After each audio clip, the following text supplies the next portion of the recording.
propelling, we just walking them down. Spitting scriptures like we busting them rounds. Creeping on them as a thief in the night. Praise Yhwh, what you need in your life. New Torah movement, trying to bring it to life. Was fishing for them, trying to get them to fight. They walking dead, trying to bring them to life. I got that water dive in his movie. Taking them back, but it ain't Scooby. Takes on the ground, we never run, we walk them down. That's how we do it, Jordan. I say my prayer, hallelujah. The prophets awake, spirit did me what they face. They say that I'm going up, my mind, I better tell them to stay where I'm staying. I stand on my two, I'm my man. I've been on that block and that kind of that sand. And keep the Torah, baby, we got that plan. If it's down, better give them a hand. Pick them up, cause together we stand. Penny had faith in a mustard seed. Uncle had faith in a bunch of keys. We sting your flat like a bunch of bees. The prophets had left, blowing the trumpet, we put in that work. They can't get for money. New Torah moving, yeah, we keep it, they come. Shalom, shalom, shalom, family. My apologies in regards to the technical issues. I guess I got a message from StreamYard and maybe you should restart the show. That there was some technical difficulties with the StreamYard link. So we're here again. Again, peace and blessings. Come on in, family. Shout out to you, Professor Lovely Lady. Really appreciate you for being back in the building. Come on in. I'm just going to talk briefly. Wait for a few more people to come on in before we get back into this lesson. So what I would like to do, coming up, let's see what we here. Coming up, I want to say on January the 19th, I believe at 7 p.m. Eastern Standard Time, I'm going to be having a discussion on Sonetta Studios with our good brother Captain Tazariak of ISUPK. And the topic of that debate is reincarnation taught in the scriptures. Is it a doctrinal belief? And I know he takes the position that they don't teach this doctrine, but the scriptures that they attempt to use to support it, if you do the research, is simply just an epic fail in their understanding of what it is reincarnation is, right? And the ideology behind it. That it is not a biblically based concept. It is not a biblically based concept. And so we're going to be talking about that. Thank you. Appreciate you, Professor Lovely Lady. We're going to be dealing with that. Does the Bible support reincarnation? That's January the 19th, coming up in a couple of weeks. On Sonetta Studios, right? And that's with our good brother, Captain Tazariak again. So, you know, I know a lot of people have their,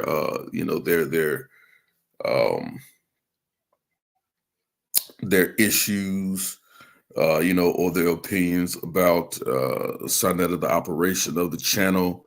But I say this, I always go, I try to take the roads less traveled and the roads more traveled. I don't do things for clout or debates for popularity. If there is something there that I think that it'll be beneficial and edifying to the people, then that's where I'll go. And try to give what I believe the Most High wants us to understand, to give us a better insight on understanding the wisdom text, right? And when I say the wisdom text, I'm referring to the Bible. So in dealing with that, and when I say the Bible, I'm talking about those things that we can validate to a degree. I do follow the canon of the bibliography of the Bible, that deals specifically with the 66 books. After that, I do look at things like the Peshitta as well. I do deal with that biblical text. I also deal with to a degree, with some of the Coptic that are out there. But in regards to biblical teaching and understanding, I do believe that people argue and try to make issue with the many different translations. I think the King James Version, which is not a text that he wrote. It's not a text that he wrote, but it's simply a translation. It's simply a translation of works that were gathered and compiled by King James. I tell people all the time, ownership is not the same as authorship. And I think people misunderstand that when it comes to these different translations. Ownership, and because people tell me, well, if you look at it, it's the Queen of England, they own the King James Version text. If you look at it, well, ownership is not authorship. It is as simple as that. And so, but I stick close to that. I do make sure that I do study the Masoretic writings and texts and different things of that nature in regards to understanding of the scripture, in regards to the wisdom text. Also coming up, we got Captain Tazariak on January 19th. On February the 9th at 7 p.m. again on Sonetta Studios, I am going to be having a academic debate on the 19th with Captain Tazariak, but as well on February 9th of this year on Sonetta Studios again. I'm going to have another academic debate with Edward Dodge, author Edward Dodge, and the topic of that debate will be: is El and Yahweh two separate deities in the Bible? Is El and Yahweh two separate deities in the Bible? We're also going to be touching on the topic that we've touched on here as well. Does the Bible teach, specifically coming from the traditional KJV, does it teach and promote that God had a wife? That God had a wife, and that wife would have been Asherah, right? And was it removed from the scriptures, and why? So we're going to be sort of dealing with those two particular topics. That is on February the 9th on Sonetta Studios with Brother Edward Dodge. That's February the 9th. Then also coming up again on Sonetta Studios on February the 15th, I believe, or the 19th or something like that. It's President's Day, whatever date President's Day is on the calendar. On President's Day, I'm going to be doing a presentation on Sonetta Studios based on the workbook that I'm compiling in regards to the title of it is The Making of a Black Messiah. The Making of a Black Messiah. And the making of a Black Messiah and the assassination of Alberta Bunches, Christine Williams King, the mother of Dr. Martin Luther King Jr. And I'm going to be talking about the Hebrew Israelite connection, as well as the CIA connection in regards to the assassination of Alberta William King, the mother of late Dr. Martin Luther King Jr. We're going to be talking about the making of a Black Messiah. That's a book that I'm going to be putting out soon. And so we're going to be getting into that. That will be on President's Day. I believe that date is February the 19th. I'll double check that. I believe that's February the 19th. That'll be also on Sonetta Studios as well. And so I just wanted to give those few announcements. I see the family is coming back into the building. We're going to get into some things. I have a prepared lesson that I have. And if the brothers, you know what, I believe these brothers can, the brothers are willing to come on to the panel. They can definitely come on. Thank you, Sister Professor, lovely lady. I really appreciate you. Again, February the 19th, I'm going to be doing a lesson based on, or presentation based on my forthcoming book, The Making of a Black Messiah, the assassination of Alberta Williams King, the mother of Dr. Martin Luther, the late Dr. Martin Luther King Jr., and we're going to be talking about the Hebrew Israelite connection, as well as the CIA connection in regards to the life of great Alberta Williams King. So we're going to be doing that as well. So again, hey, I want to say to my good brother Tony Sheba or Shiba, however you say it, you got to let me know how you pronounce this, Sheba or Shiba. I appreciate I appreciate questions from all, as everywhere is no here. I appreciate questions from all that actually are looking to get to the truth, not necessarily if we have to agree on every point.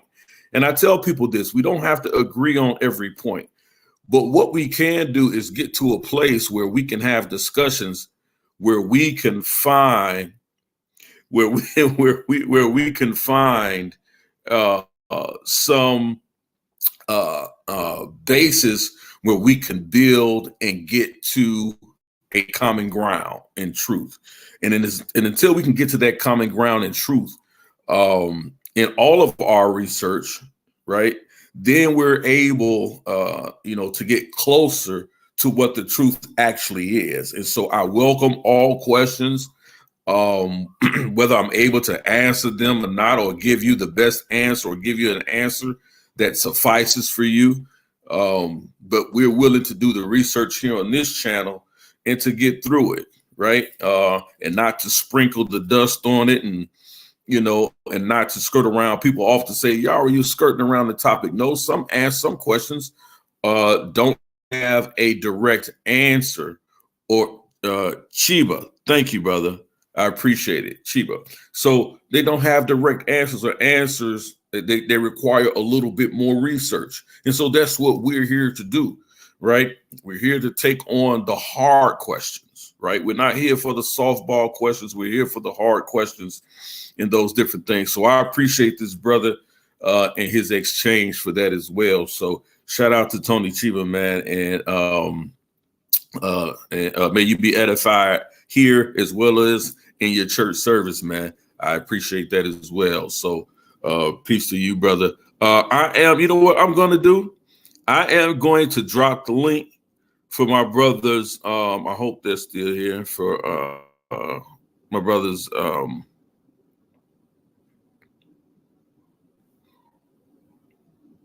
My brother's Principal Yhwh KOT, if he wants to come in the building, as well as my brother Big KMT, Andrew,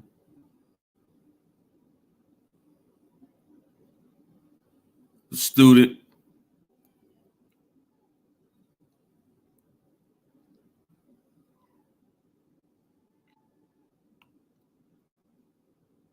I put the link in the chat for you, brothers. Tony Cheever says he said he was actually baptized back in 2015. Hey man, I tell everybody, man, according to the scripture, and people often try to say that baptism we don't find baptism in the Torah. We don't find that, but I beg to differ. If you actually read and study what Moses does, specifically in the book of Leviticus, what Moses does is that he actually washes as an outward sign and as an outward show, and he actually washes or cleanses the bodies of some of the Levites, right? That in itself is an understanding or the outward show of purification, right? And this is what we see as it connects to baptism or baptismo, right? Which actually means submersion, right? It actually means to submerge or to take down, right? Beneath, or to go down or to submerge in the water. We often see this as a purification custom, right? In the Torah, right? They're told to go wash in the Jordan spring, right? To submerge themselves, to bathe in the waters, right? But there's a spiritual connotation to it once we get to the New Testament. And my brother Yasha says, Brother Yasha, you're welcome to come on. I didn't mean to miss your name, brother, but you're welcome to come on and hit the link. But John the Baptist, who was a Levite, right? He actually did this. This is how he baptized, but he did it in the understanding that this was an outward sign, because water in itself is a natural thing. It cannot cleanse the soul. It cannot cleanse the soul. But the outward showing of baptism was a sign for those who believed, right? But the understanding of it is that this is your witness, your outer witness, that your conscience is now being changed, the way you think, your thought process. So it only represents what's going on the outside, what you attest to what's going on with you or happening with you on the inside, right? So this understanding to submerge, as Sister Cassandra says, to submerge completely and not to sprinkle, right? And we see this sprinkling happen in baptisms, right? In some of these other Catholic churches, right? So to speak. That's shout to my brother Andrew the Great. But this thing about baptism, it's an outward showing about the purification of what's going on the inside of the mind, because water can't wash the soul. So I don't argue against baptism. I think that nothing wrong with it. I think that it is something that solidifies your spiritual foundation, right? And so all of these things, as they help you to walk out your own, as the scripture says, work out your own soul salvation, right? These things, as I don't believe that they're necessary for salvation, but they are good to be an outward sign and the witness, not only for yourself, but others, right? To say, yes, this is something that is really believed and something that's really near and dear. So shout out to brother Tony Chiba, man, for that. I see you in the building, Andrew. I'm gonna let you on, man, and then we're gonna get into the lesson. What's good with you, brother? Hey, what's good with you? How you been? Man, can't complain, man. All praises to the Most High, man. I'm good. Can't complain, man. It's all good. It's I all see you making it's all moves. You good, making man. moves. I like to hear you Well, filling I'm up the calendar. You know what I mean? You got things lined up. I think it's gonna keep you focused, and you're gonna get better and better. So I want to see you go through this calendar real quick. Yeah, man. I mean, people reach out to me. I rarely reach out to anyone. I don't really think I've really ever done it to a degree where, where I just say, hey, you want to, I call people up and say, hey, you want to debate this? If I hear something, if someone says something to me and there's an exchange, we're having a conversation where we disagree on things, then people say, well, yeah, you want to debate that? Yeah, okay, sure. Let's talk about it. Every time I'm challenged with something, I don't take it. I don't say, "Hey, man, let's debate."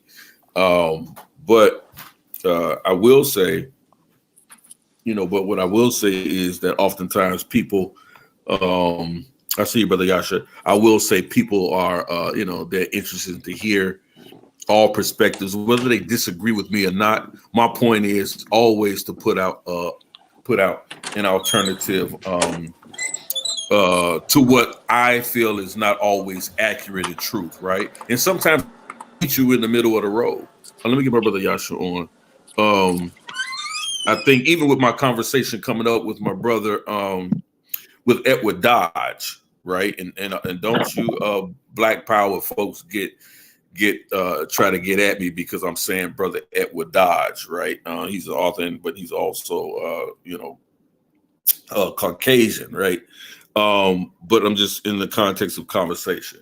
But what happens is that, oftentimes, like he and I are having this sort of debate or discussion coming up the 9th of February on Sonetta TV. Shout out to Sonetta. That we're going to be, a lot of things he and I do agree on as far as the historical value is concerned, right? And which is what I try to make a part of, how I present information, right? So, he and I, we've had conversations. We agree on a lot of things, right? Historically, we agree on a lot of things, but we differ in regards to, our personal belief systems. If the Bible is true, if the God of the Bible is true, different things like that. Yeah, So, I was gonna but say something there's about things you that can bring debate. out. Go right ahead, man. I was And gonna then hold say, on, real quick. Hold your thought real quick. Shout out to Yasha, man. I see him in the building, man. I just wanted to acknowledge that he came in, bro. And what up, Big Yasha? yeah. He's on Shalom, me. Mike, Yeah, there he is. there you Shalom go. Wa'ohev. Shalom Wa'ohev HaMishpachah. That's peace and love. Shalom, family. Yep. Peace and love, he says. All right, go ahead, Andrew. It's on you, brother. All right. No, I was just saying something about the debate you got coming up with Mr. Dodge. I was gonna say y'all agree on so much. Y'all agree on so much that I feel like he's dragging you over to his side, and so that may come off a way in like a debate platform where people get like a time to go over stuff. I feel like the way he structures his stuff, you agree with so much of it, it's going to be hard to find the true contrast, which may make him kind of look like he's winning by default. I hope I'm explaining that well. Yeah, I understand exactly what you're saying, and and to be honest with you, I hope he thinks that way. I think Okay. that when you're Yeah. dealing with real scholarship, you know what I'm saying, that you're going to have a lot to agree with. I think that on a real scholarly debate, it's very small details that Absolutely. become the topic of debate.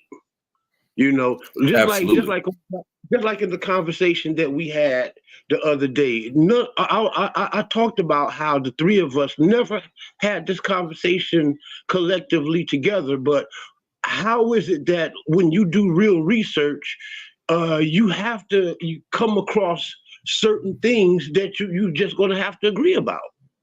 Absolutely. Yeah, Absolutely. that's true. That's very true. Yeah, and I think like with brothers like yourself, Andrew and Yasha, myself and others and people in this platform and that visit this chat, that even with my brother Tony Chiba, who's on the screen, we had some exchanges and some questions, and we didn't agree on all points, but there were some things that I had to agree with him. Right. And so I think that in this conscious community, and then I want to get into this lesson, but in this conscious community and in this community as a whole, I think that we have taken on debating as if it is a sport, right? Like we're watching a basketball game or a football game, or this is UFC championship boxing or fighting. And that is not really how intellectual discourse and debates are had.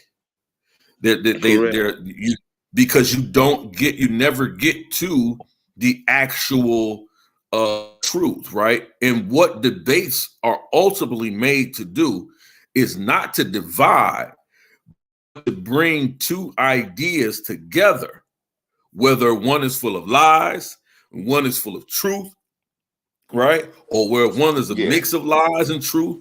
That's never, you see what I'm saying? It's to bring two different sides of two different ideologies together, and then let's find the middle road to see how we can further have discussions and then and further studies and be able to be open to critique from both sides based on both sides of argument.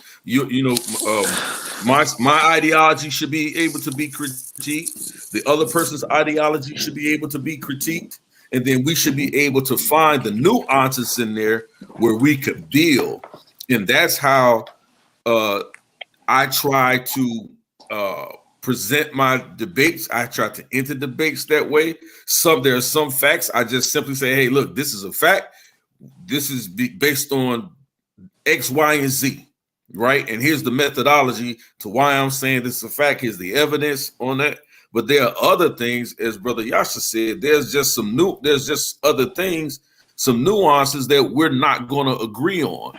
And if they're big enough to have a debate or a discussion on it, okay, let's do it.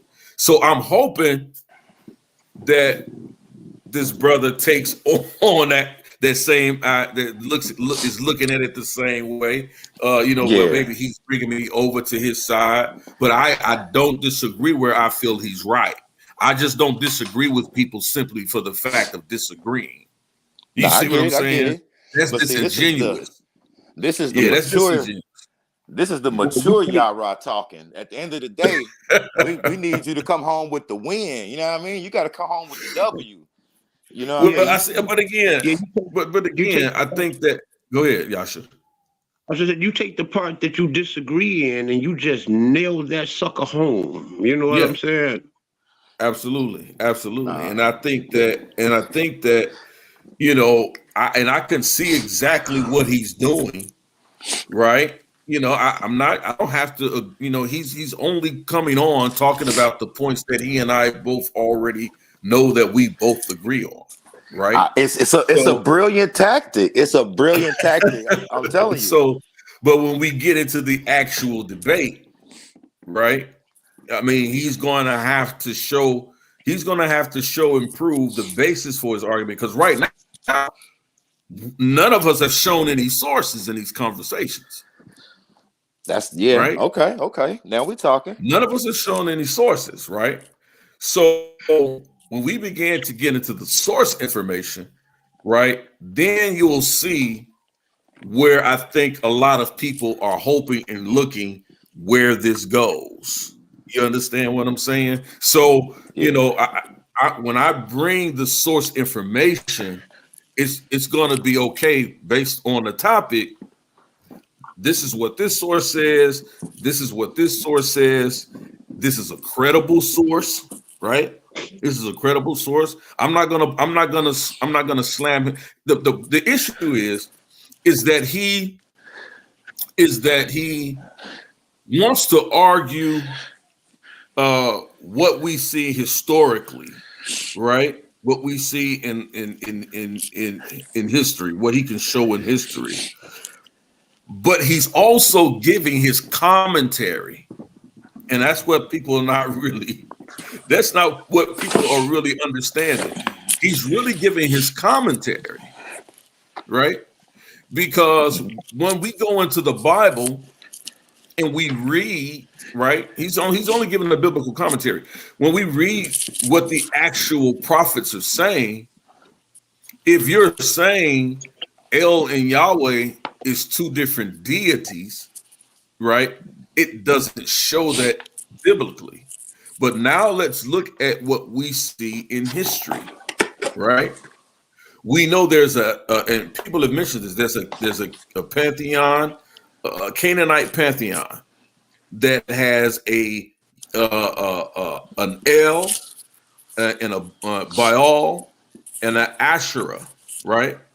We know that it exists in the Canaanite pantheon, right?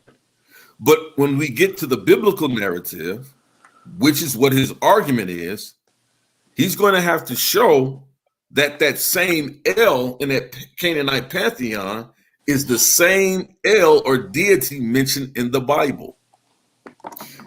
And he's going to have to show and prove that in the Bible, that's what they thought or believed, that El and Yahweh were two separate deities. Now, he's going to try to use the documentary hypothesis and different things like that many scholars try to use. But it already have been debunked. I've studied Wellhausen, so I know where he actually got this idea from for the documentary hypothesis that a lot of these guys like to use, that, you know, the Yahwehs came later after the Elohists, and the Elohists, you know, was writing, and the Deuteronomists were writing, and those who use the term Jehovah were writing. Like, I clearly understand, you know, the anachronistic writings that a lot of people try to argue with, to show that there must be two separate deities. These are two separate groups, or 3 or 4 or 5 separate groups that are writing, that compile the scriptures. Well, how do you do that? How do you make that claim? And you still see from the very beginning of the book of Genesis to the very end of the book of Malachi, talking about the old Hebrew Bible, the Old Testament, right? You still see a clear continuity. You see a linear continuity. So the only argument that you can have in order to show that is that the Yahwists, even if they were writing after the Elohists, were still basing their ideology and understanding and their beliefs on the Elohist. That's the only way that you can show continuity, right? The Deuteronomists, the only way that you can still show continuity is if the Elohists, or those who would use the name of El in their writings, follow that of the Deuteronomistic writings, right? Or the peace source for the priestly writings. Now, they'll tell you that up until Leviticus chapter 17, that's the actual Levitical writings, right? By the actual Levitical priests. And then from chapter 17 onwards, that's a later source, a different set of group of priests that are writing. Well, still, they had to be basing one upon the other, because you don't see any linear break in the continuity and the understanding of the scripture. And so most people, you know, that's the argument, and that's one of the fails in that Deuteronomy hypothesis. I'm sorry, in the documentary hypothesis. So, you know, he's going to have to show a lot of that, right? That's a good argument. As I get into the questions. Yeah, it's a good argument. And I think when you get into the linguistics, he may get you on certain points, because you know, like it might say El said to Yahweh type. It might say that when you look at in the Greek or in a different actual language. The reasons that we have the capitalized Lord or the all caps Lord, he's gonna get into that. And that's a slippery slope, because it depends on where he takes it. Yeah. I've had those arguments before, and I like the way that Andrew thinks, because I couldn't wait till I was my turn to speak because I was going to say that there's more than one way to skin a cat. I would have attacked that argument like I've always done, linguistically and historically. Mhm, What I would have mhm. done was dealt with both El and Yahweh and showed Facts. the ridiculousness on how you can conflate both of these by two different cultures. You understand? Right. Right. For example, the Elohim thing, right? The word Elohim is a generic word Facts. in Hebrew for our God. We have so many words Facts. that begins with El. We got Eli, Elohika, Eloheinu. We got Elohik, Elohika, Eloheinu, right? Hmm. Elion, right? We got Hmm. El Shaddai, right? We got so many words that begins with El. And what we got to understand is that what El is in one culture is not what El is in another culture. To make it simple, the president of the United States is not the president of Zimbabwe.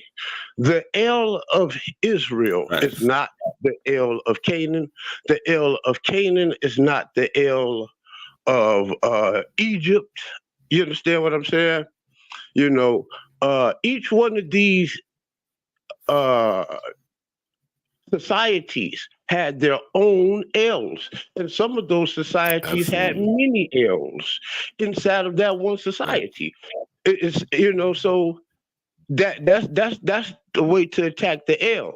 To attack the Yahweh thing, you know, uh, Yahweh is not a Canaanite deity by no stretch of the imagination.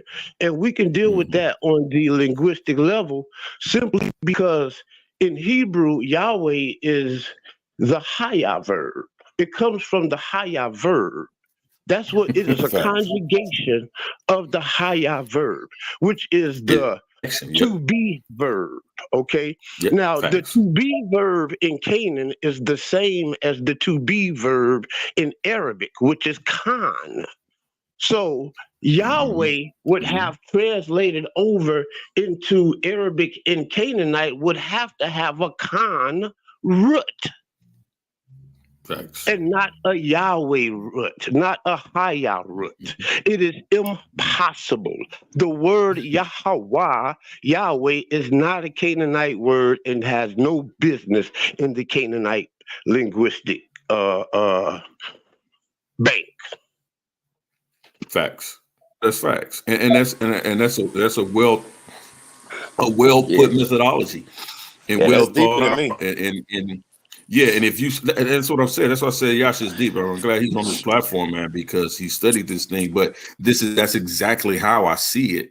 And it's really, if you're looking for truth, and I try to study without any confirmation bias to a degree, but if you simply look at what they're saying and what they're teaching, just you have and it shows in the linguistics and the names. And I mentioned this in my previous discussion with Edward Dodge, with the brother, and I asked him, what do you do with the prophets that are going that are named El Eliyahu? What do you do with that? Right? What do you do with that? Is this person being named after two deities in the scripture? He's a prophet of the most, and it tells us he's a prophet of the Most High Yah. Well, he's going to say, well, this only began the seventh and or the ninth or the eighth or seventh century. Okay, if you're basing it at a ninth century fusion together, which he admits he doesn't know when the fusion began between El and Yahweh. He doesn't know. He doesn't have a date. Yeah, He doesn't have a date for it. that was the part of the argument that I felt like it was kind of a pivotal part of the argument because he's saying, I don't know when these two things was fused. I think it was during this period or this period. Which one do you agree to? So now Yeah. you're admitting it was fused, and he's having you choose which date. So it's like a brilliant tactic that you need to Well, think around. I'm not admitting that it was fused. I'm not admitting that at all. Simply because that's what he says. I allow him to do that. See, people think that. Go ahead. Idea of him saying that it's fused is actually him consenting. Exactly. this is what I'm saying. Like when people really understand, it's not purely a Canaanite god anymore. Right. You understand what I'm saying? Somehow it's a mixing going on. You know what I'm saying? And what happens in that point, though, right, Yasha? That becomes the origin of something. That is the beginning of something. Once something is fused, it's no longer the same as the components that you put them together as. It's no longer the same. In archaeology, y'all losing me. They have found reliefs and stuff like that that have both Canaanite and Israelite, like Yhwh Kamash or something like that. They had names where there was a fusion, but that showed that the Israelites and the Canaanites had somehow been interacting with each other and was dealing with each other's gods. But we do have things in history and in the Bible, like, say, for instance, the Brotherhood Covenant that was established between Hiram, which was Canaanite, the king of Phoenicia, right? And Solomon. Between Hiram, David, and Solomon, and even before that, the children of Israel was intermingling. The Most High told the Israelites not to deal with them, but somehow the king's decree is a law that the Israelites must abide by. So it's the king's decree. The Brotherhood Covenant was the king's decree, and Israelite Hiram himself was a half breed. His mother was an Israelite, and his father was Canaanite. There were 3 Hirams in the Bible, and all 3 of them were half-breed, Canaanite and Israelite. We call them mixed. Can I jump in? I just want to keep one thing in context. I think it's crazy how y'all be acting like Canaan is big. Canaan is small. Canaan is small. Y'all like, oh my God, they interacted with each other. They must have shared customs. It's small. It's like 300 kilometers, like the whole joint. Like, do you know what that is in miles? Like, that is a small place. That's like, of course, and they all drank from the same rivers and lakes. So yeah, these people were in the same place. Canaan is small. Now, Canaan is a land. When you deal with that as a land, when they like pre-Israel Canaan, that land, they were a people before they entered into that land, and they have a history all throughout Persia, even as far as India. They have a history all around the world where Canaan has been. Yeah, I mean, that's outside of what I'm saying. Let me finish this. Just look at the Mediterranean, the entire Mediterranean, north, south, east, and west was Canaanite territory.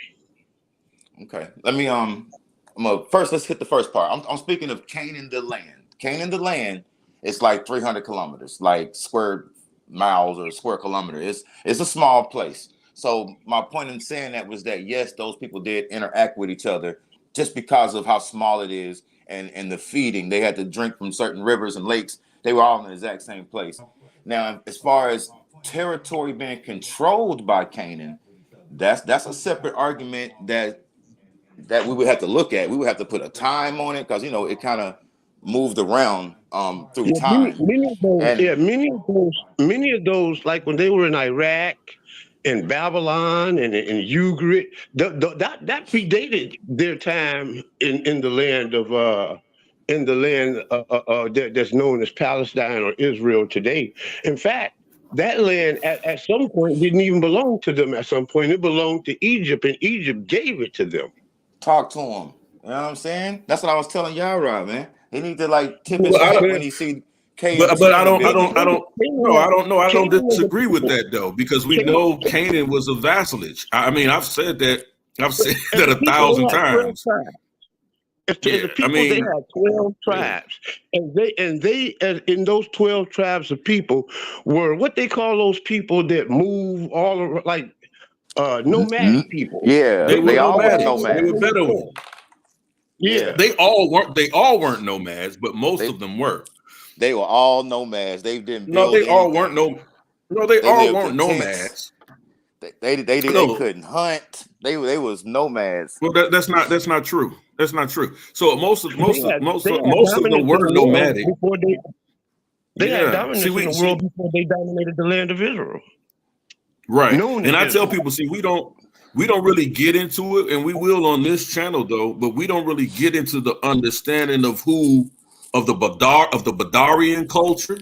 The Badarian culture existed in the areas where we call Ethiopia today, but ran all up into what is called northern Egypt today. The Badarian culture was there way before the ancient people of Kemet. We don't really talk about the Badarian culture. We don't really study the Natufian culture. I've told Garfield this before. He laughed. I said you can find the Natufian culture 9,000 to 12,000 BCE before any establishment of Kemet come out of Africa into the Levant, where we got their archaeological cave paintings. We know that they were there. And then back down into the areas of Galilee. This is modern day Galilee. This is 9,000, 12,000 BCE. And then back up into these lands. These people were moving all around from the continent of Africa into the Levant and back down in the Sahel, sub-Saharan Africa, and then back up into Egypt, and then back into Asia. So these people have been migrating for thousands of years, and as they migrate, what are they doing? They're picking up trade. They're picking up. They're trading, and they're not only trading for goods. They're trading wives and women and children. Yeah. They're taking people along with them. And so these people are mixing, they're admixing, they're taking things back to their homelands and back and forth. I was telling somebody else on one time before, if you study the term Canaanite, you'll see they also use it as a euphemism for the word merchant. Why do they do that? Because they were known, as Yasa said, these people were known for traveling around the whole continent, their whole land. They were traveling and exchanging in goods. Yeah, and exchanging in goods. So I think that's why I try to get people to understand. I don't really try to be divisive with Egypt, with Egypt and Canaan land and Israel. I try to show that there are some synchronism, but there is distinct material culture when we see with the Israelites. They have a distinct material culture that you don't find in any other ancient Near Eastern culture. It's completely separate. It's a separate one. Now, if you want to argue when it began, fine. We can argue points of origin on a chronological scale, but you still have to come back to that term origin. And anything that is of origin is something that is new. I don't care what's mixed with it, how you shape it up and different things like that. It's still something new, right? So that's how I view it. Shout out to Apostle Zaquan, man. Grace the panel today, man. Peace and blessings to you, man. Shalom. Hey, I want to say something to Apostle real quick. Hey, Apostle, I seen you in the audience late yesterday. I was just re-recording and doing a live of the show we did over there. Yeah. So, other than that, I'd have had you on there. I didn't want us on there interrupting the show and all of that. Right.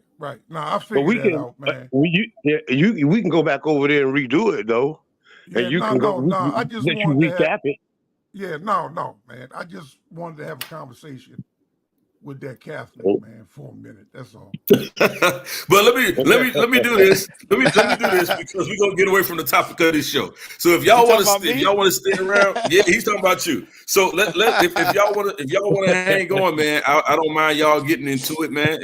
I don't mind y'all getting into it. I'll let y'all on the panel. But I did want to finish out this teaching in this lesson on Esther, right? Break it down. Because I hear a lot of brothers say it, and we went over it a bit yesterday. If you didn't watch our episode from yesterday, please go back and listen to it and catch up to speed to kind of where we're at. So when we're talking about the book of Esther, there are a couple of things that people often talk about. And one of the things that they talk about is why the name of God is not mentioned in print, or is not mentioned in the book of Esther. And so some people I heard, and I take in one of the things that piqued my interest on this topic is because I heard a young brother say, I would say a young Israelite brother, he made the comment that he doesn't ascribe to the book of Esther because the name of Yah is not in it. It's a book that's not needed, and it has no business being in there. The name Esther comes from a pagan name, comes from the pagan name Ishtar, which he's correct. But because it made its way into the biblical canon, that was an error and it should have been taken out. In the Hebrew text, her name is Hadassah.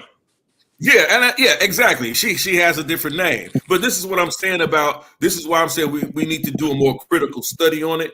And what we broke down yesterday here was that this is a wisdom text. And I don't think people really understand that the only real way to really view the scripture is that it's a wisdom text, right? Whether we get past whether or not Elijah made an iron axe head float from the bottom of the river to the surface, or whether or not Jesus walked on water, Yahweh walked on water, or whether or not he spoke to a fig tree and it withered up, or he stretched out a man's withered arm, or whether we hear about all the other different miracles and different things that we attest to as miracles in the scriptures, all of the quote unquote dogma that people try to attribute to the book. Excuse me. When you see that brother, tell him to alleviate all of his issues, just learn Hebrew and read the Hebrew text. And that's exactly where problems that he has. Yeah, absolutely. And so that's why I felt it was important to go into it. But I also brought out one of the reasons that I think is that because it's entitled with the name of a woman. And some brothers, just keeping it 100, some brothers just have an issue thinking that they can learn anything from a woman. And so that's another big part of the problem that we have in some of these communities, especially especially the Hebrew Israelite community. They have a very difficult time of acquiescing to the fact that men can learn from women. And I don't think. Yeah, go ahead, brother. In the land of Israel, right? I came into this by way of the kingdom of Yah, the group that's over in Dimona, Israel. They've been there since the early 70s. 1972 to be exact. I think the year that I was born, 51 years. These people live in Israel, so they live in a culture where they have to use the language, right? All day, every day. And when you live in this culture and you're using this language, you'll learn that there are women teachers in every aspect of life. There's women teachers in schools like now, like they has always been. Right. And you've always learned from women, to say that women can't teach you is a very misogynistic approach of looking at the Bible. And I say these problems will be alleviated because Hebrew has masculine and feminine. It's a gender-based language. Absolutely. So, all of that stuff, there's no way like English unisex that you can come up with this misogynistic idea. But like I said, there's women that teachers in colleges and universities and grammar school, that teachers all throughout the land. The problem is that they cannot teach in the holies of holy. They cannot stand as the Levitical priest. They cannot stand as the authorities of the word and the scriptures of Yah. Yeah. So and so those are the things that I attempt to address, because one of the things, and then I'll just get into this lesson real quick, because I wanted to read Esther chapter 3, right? I wanted to read that and go through that. And you brothers are welcome, Apostle Zaquan and Yasha, Andrew, if you have any questions, but I did want to get through that. I wanted to read Esther chapter 3, and I wanted people to understand why this book is important as a wisdom text, right?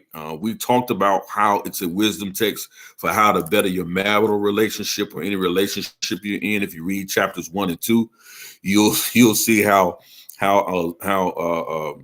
Xerxes was influenced by people who were jealous of him, people who were attempting to kill him. They wanted him to kill his queen Vashti, according to the text, get her out of here. They were so afraid of Vashti because she did not want to be exploited, right? She didn't want to be objectified. And so she told Xerxes no on a couple of his request to come before the people, and his people said, and the people that are around him, his inner circle, said, hey, look, she not only wronged you, but she wronged us as well.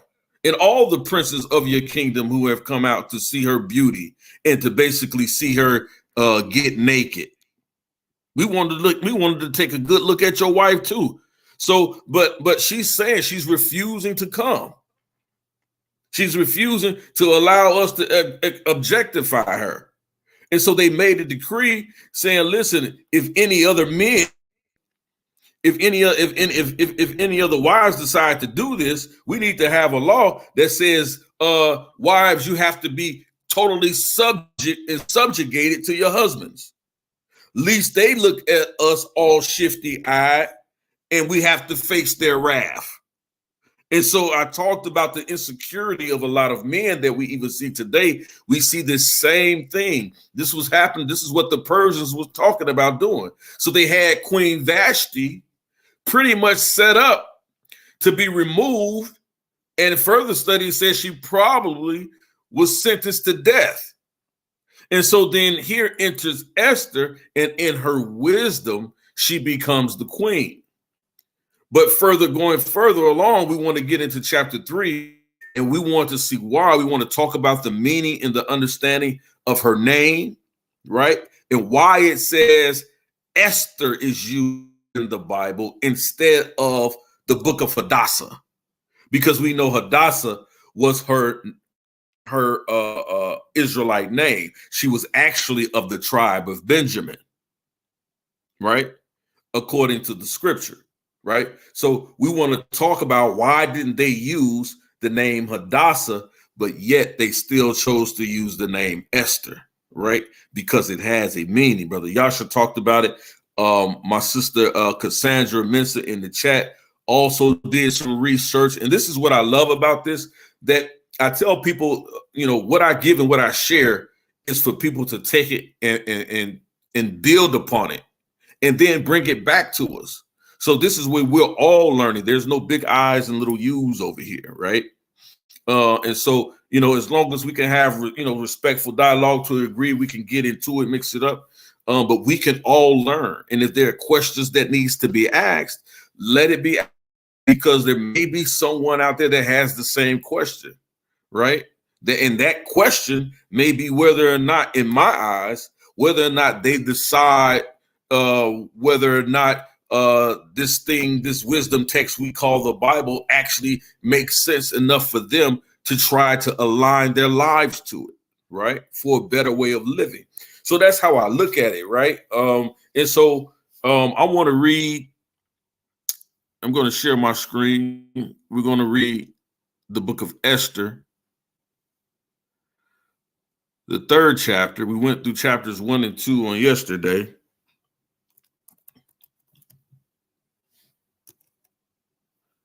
And then as I get into the reading, if you guys have questions as we're going along, then we can do that to set the stage and context, because we want to kind of give a critical analysis of the book of Esther. I've already established yesterday that this is a book of wisdom. It's a book of wisdom, right?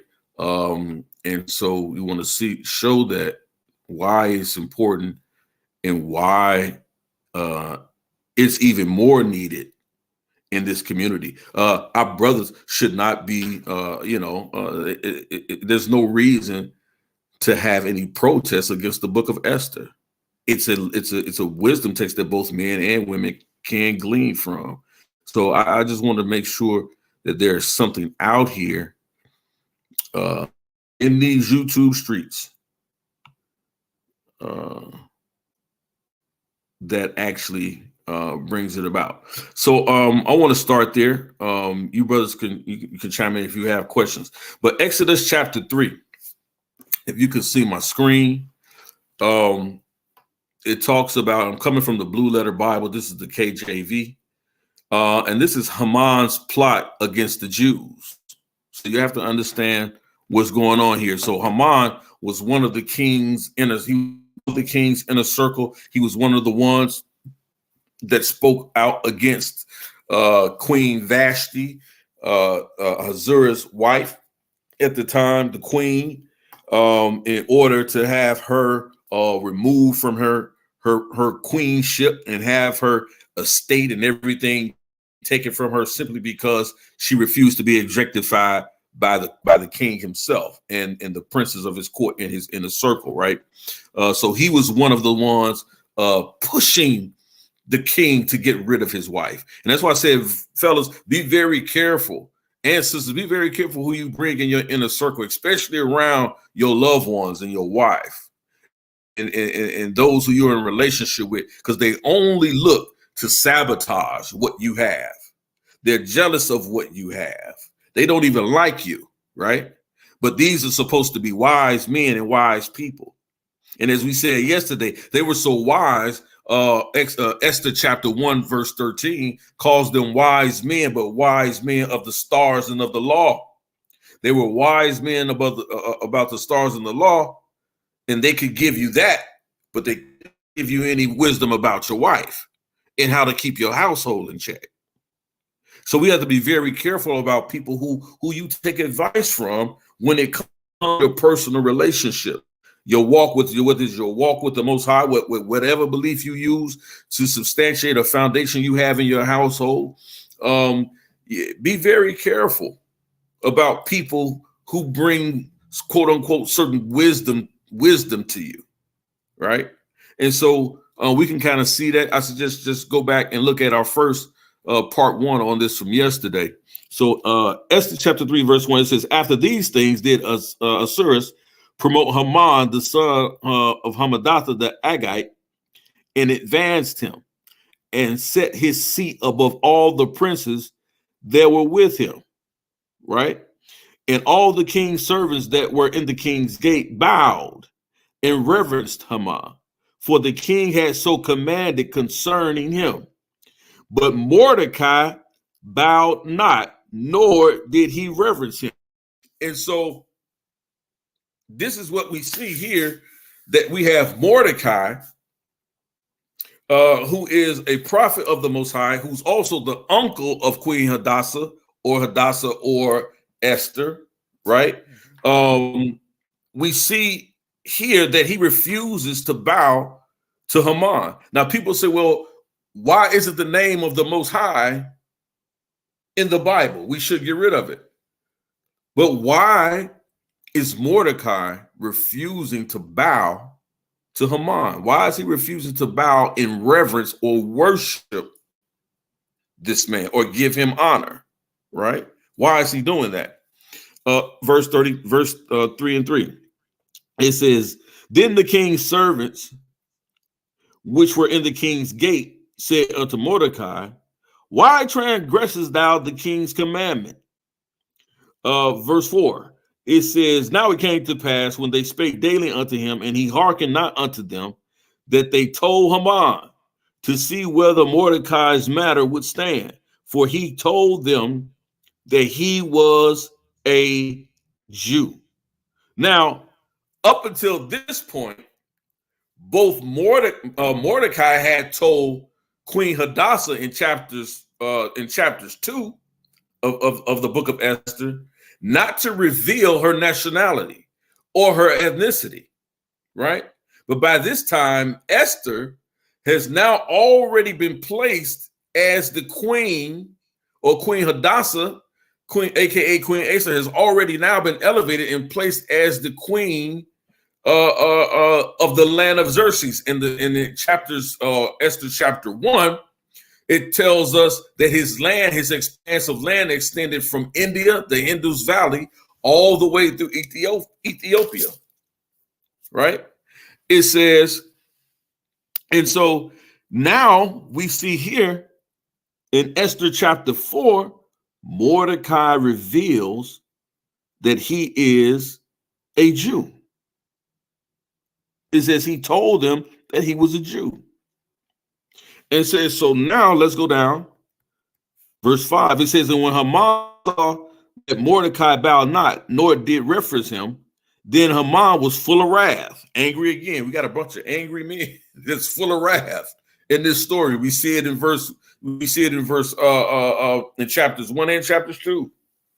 These men are angry. Be careful who you surround yourself when you always got everybody that, you only surround yourself with a bunch of hotheads. All your homies you big up and all the time they hanging out with you and can't none of them keep their cool. Somebody always about the fights they had back in the day and how much they had knocked somebody out right now. Be very careful of them guys, because somebody will turn around nowadays and take a shot at them and miss them and hit you. So be very careful who you surround yourself from. This is what we was talking about earlier last week about having emotional intelligence, especially as men, been able to control your emotions, been able to handle anger. Yeshua tells us to be, to be angry but sin not. Right? You have to be very careful. It tells us that he was angry himself. It says he was angry when he turned over the tables in the courts at the temple, where people were being overpriced for buying doves and pigeons to offer to the Most High, right? So we have to be very careful about these things, right? It says, watch this. It says, and he thought scorn to lay hands on Mordecai alone, for they had showed him the people. You see that? I'm gonna read that again, verse 6. And he sought scorn to lay hands on Mordecai alone, for they had showed him the people of Mordecai. Wherefore Haman sought to destroy all the Jews that were throughout the whole kingdom of Osiris, even the people of Mordecai. So he says, look, right here it's telling you that they already looked down upon the Israelites. They had all, especially those of the tribe of Benjamin that were living in the land, because it gives us two distinctions here in Esther verse 3 and 6. It talks about Mordecai being of the people of Mordecai, right? Which we know Mordecai was of the tribe of Benjamin. We read that in verses in Esther's chapter 1 and 2, right? That he was of the tribe of Benjamin. It says, wherefore Haman sought to destroy all the Jews that were throughout the whole kingdom. So he just didn't want to destroy the Benjamites, but he wanted to destroy all of the tribes of Israel. All of the tribes of Israel, right? And so it says in the first month, that is, month of Nisan, in the 12th year of King Osiris, they cast that is the lot, before Haman from day to day and from month to month, to the 12th month, that is the month Adar. And Haman said unto King Osiris, there is a certain people scattered abroad, talking about the Israelites, and dispersed among the people in all the provinces of thy kingdom, and their laws are diverse from all people. See, this is why in my discussion coming up with coming up with Brother Edward Dodge. This is happening about 470, 500, circa 470, circa 500 BCE. This is what's happening. But we clearly see here that they're making clear distinctions, right? Even those of the Persian Empire, they are aware that that these Israelites are making clear distinctions of how they worship and who it is they worship and what laws they follow. He says, among all the people and all the provinces of thy kingdom, and their laws diverse. That means they're different from all people. They're not like anybody else's. Neither keep they the king's laws. They don't even consider your laws. So whose laws were they following? The laws of the Most High Yah. For those of you who don't understand why the Most High's name is not mentioned in the book, well, whose laws are they talking about? That these Israelites are following, that Mordecai is keeping, the people throughout all the land. This is the law of the Most High, right?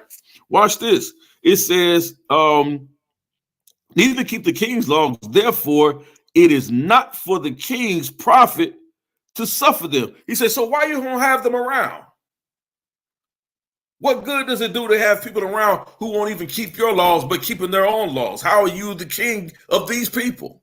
How are you governing your lands? You got folks that won't even obey the laws of your land that you put down. They have their own laws instituted, right? And so it says, if it please the king, here they go again, let it be written. It's something to be said about a man who's so easily manipulated.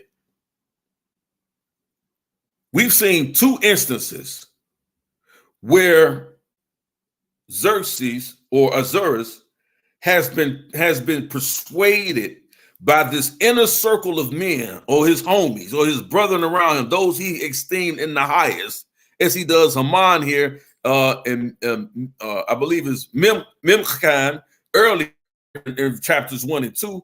He esteemed both their counsel so high to a degree that he allows one group of advice to tell him that has him get rid of his his queen, Queen Vashti. He gets rid of her, right? Now he has another one of his homies coming and telling him, say, look, you need to get rid of these Israelites. And you need to make a law to do it. What king is a king that can't stand on his own ground?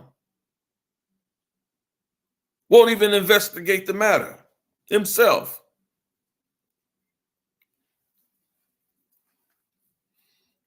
These are the things you have to be aware of, especially it's a very sad situation when you have husbands who claim to be running or lording over their households, and they can't make a sound decision for themselves before they make a move. Instead of listening to their wives,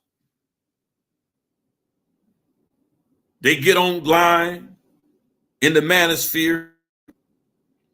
They get on, they go to the bar, they go to the club, or wherever they go, call up their homies, and you begin to take advice from somebody who can't even keep their own household together. I find many brothers in that position. Can't keep their own houses together, but they want to give you advice on the subject. Right? And so what we have to do is understand that all advice ain't good advice. It's not good advice. You want to, y'all want to watch, what's that guy's name? Sotomayor, whatever his name is, right? Y'all want to watch the guys on, what's the show? The guys in, what's the little show in Miami? They always have the young ladies around the tables and all, and they just be going in on the young ladies. calling them gold diggers and all other kind of stuff, right? And so we find ourselves, men, taking advice from people who have no track record of maintaining a solid relationship with another woman. If your longest relationship as an adult, if your most solid relationship as an adult, brother, and you're married, is with your home and not your wife, there's an issue there. There's an issue there.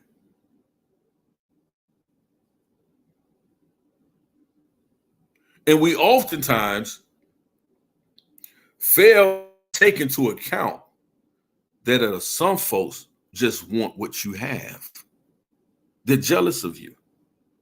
And if you're not careful, you'll succumb or fall prey to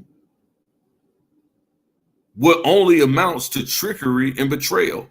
You'll fall prey to it easy. They can get you to start right here, just in we seen in the book from Esther chapter 1 all the way to chapters 3. We've already seen the king twice being influenced negatively because he don't want to lose face among the homies.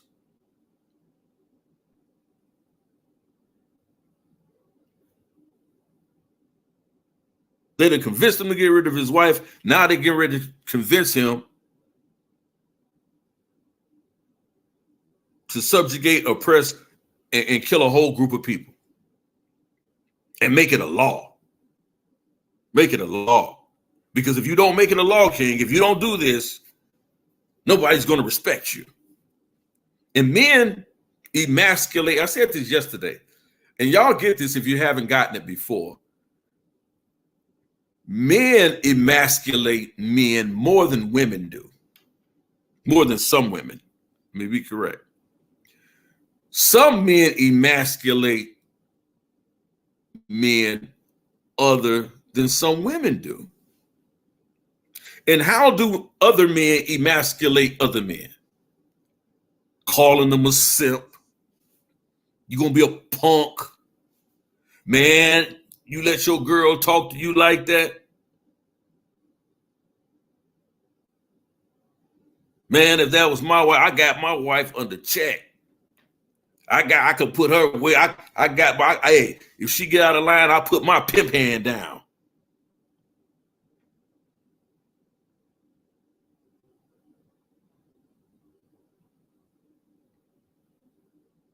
It's foolishness. And all the while, he's hoping you get rid of her. He's hoping you leave long enough where he can, as Biggie said, long enough where as soon as your man look away, I can just creep up on the side and shoot my shot at your wife. That's all he's hoping for. And some of you weak-minded, spineless men, give them that. Because you don't have the wherewithal to simply be able to sit down and talk. Why? Because you're emotionally deficient. Your intellectual quotient, your EQ is low. And you haven't done the work to build it. Can't nobody tell you anything.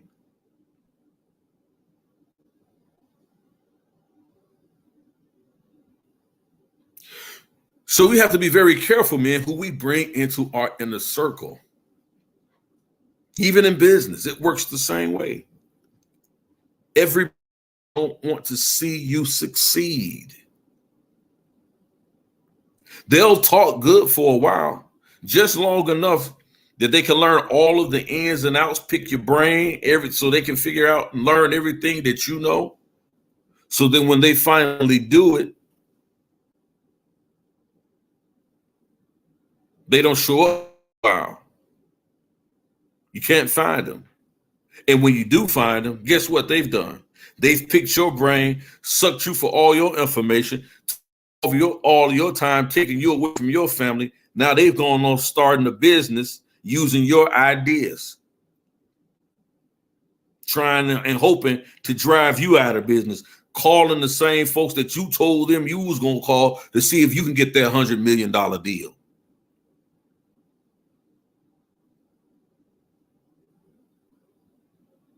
The book of Esther is a wisdom text. And men, and here we are, brothers, some of you didn't think that there was nothing in here that Esther could teach you, that Queen Hadassah could teach you.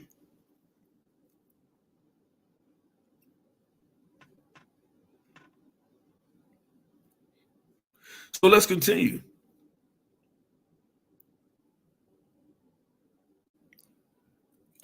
Verse 9, it says, if it please the king, let it be written that they may be destroyed. He said he wanted to destroy them.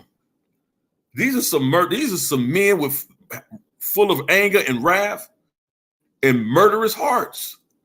He wanted to kill them. Not just Mordecai, but kill them all. Kill them all. That includes women and the children and the babies. Kill them all.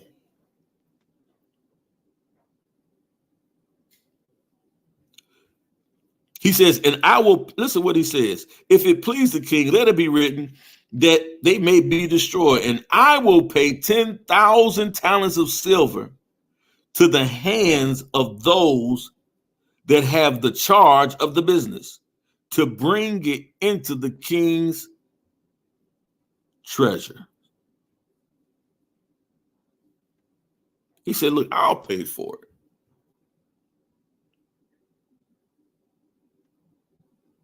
I'll pay for it. He wanted them going so bad. He says, look, I'll pay for it. And you got to be very careful, especially when you're going into business with people and they're trying to throw a bunch of money at you. Don't get excited just because somebody's throwing a bunch of money at you. And the first thing you do is jump because they threw a few at you. And the first thing you do is you get all excited, butterflies in your stomach because somebody threw a few coins at you. Be careful. He says, I will pay 10,000 talents of silver to the hands of those that have the charge of the business.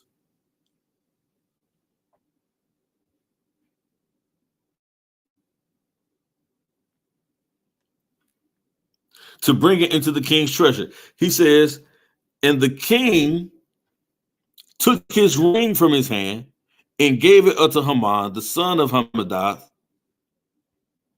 the Agagite, the Jews' enemy.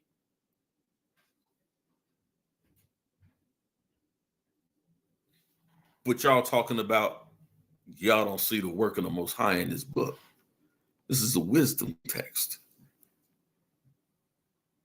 And the reason why he took off his ring, because it's the king's ring. Once it's impressed in the wax and placed on the seal of a document, then that's the king giving his approval, his stamp of approval. That's where we get this from, the stamp of approval.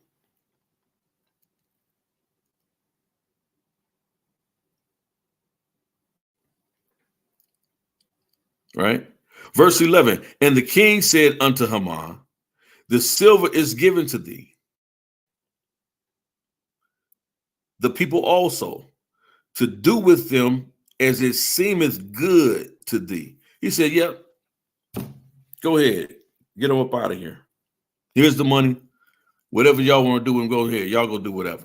This is king. No hands on. He ain't investigate the matter or nothing. The scripture talks about it's a foolish man who doesn't consider, who doesn't hear the conclusion of a matter. You just basing what you're doing off hearsay. You're sealing the deaths of a whole nation of people simply off hearsay.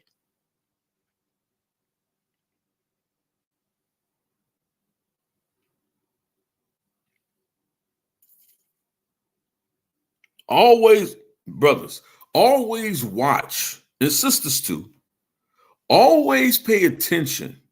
I don't care if it's a family member, longtime friend, co-worker, always pay attention to the one that comes bearing bad news.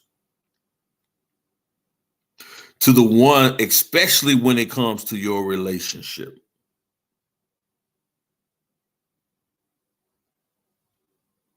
Always the one that comes to you with an accusation about someone else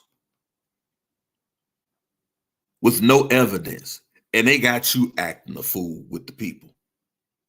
These ain't done nothing to you, but simply based on what your homie said or your homegirl said, now you got a problem with them too.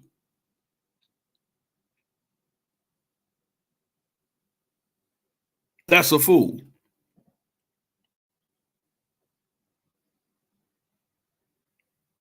But be very careful when people bring you accusations against other people. When you read accusations about other people and you haven't considered the whole matter. Now, listen, let me say this, because I had a couple of people ask me about this already. Are you going to speak on TD Jakes? Are you going to say something about TD Snakes? Are you going to say something about the state of the Christian church? Are you going to say something about all of this and what's going on? I have my opinions and my commentary about certain things that I don't agree with, how certain Christian churches work and operate. But I can show you that in all denominations. I can show you that among all belief systems that are out here, there's some things that we don't all get right. Now, in regards to Pastor TD Jakes, I wasn't there. No one has come out and said they saw this or saw him do any lewd or lascivious acts.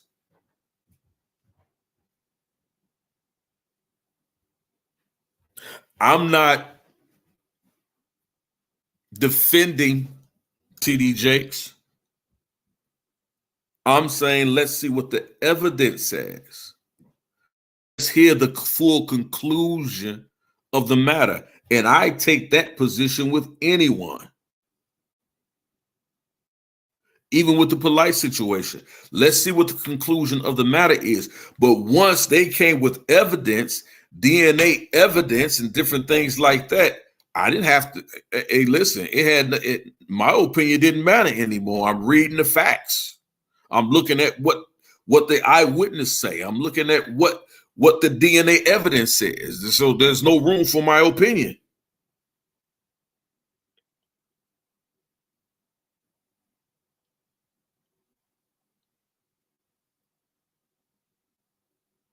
My opinion doesn't matter in the face of true evidence of what the evidence says. Now, can evidence be doctored? Can people plant evidence? Absolutely. All of that can happen. But then we're still not at the conclusion of the matter. Let's weigh it out. If evidence is planted, it will come to light. It will come to light. I don't agree with a lot of what TD Jakes preaches. And he's going to have to answer for the false, what I say are false teachings and false doctrines that he teach.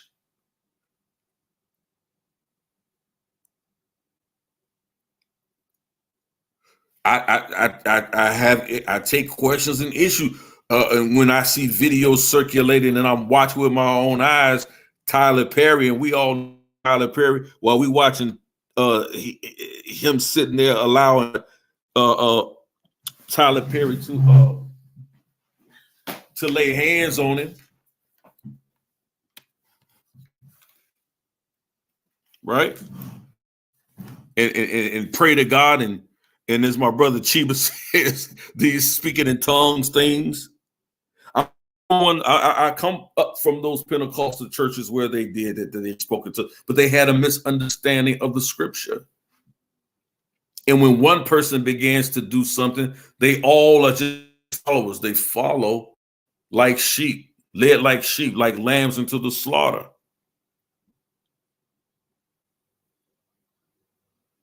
But we're all going to have to answer for some things that we've done. But until we see the conclusion of the matter, I don't have a reason to do a show on TD Jakes. You know, TD Snakes, or I like to call him. I don't have any reason to do that. Why? Because it's not edifying. There's nothing in it that's edifying for Israel. Brother, can I add to what you're saying right real quick? Just something. Yes, sir.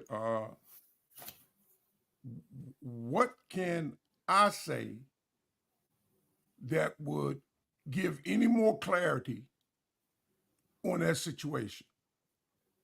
What is it that I know that can make a difference in whether TD Jakes did what he's accused of or not?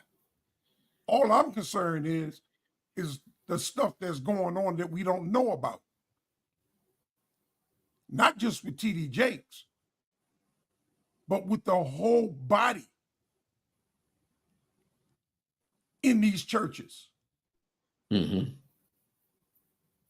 I have nothing to add to these conversations. I can continue it. Right. But the only thing I'm going to do is muddy it up because I don't know a damn thing. Right? All I'm going to do is muddy it up because I don't know nothing. I can't add to it. Yeah, it's good conversation. It's attractive. It'll draw listeners. If that's my motivation, then by all means.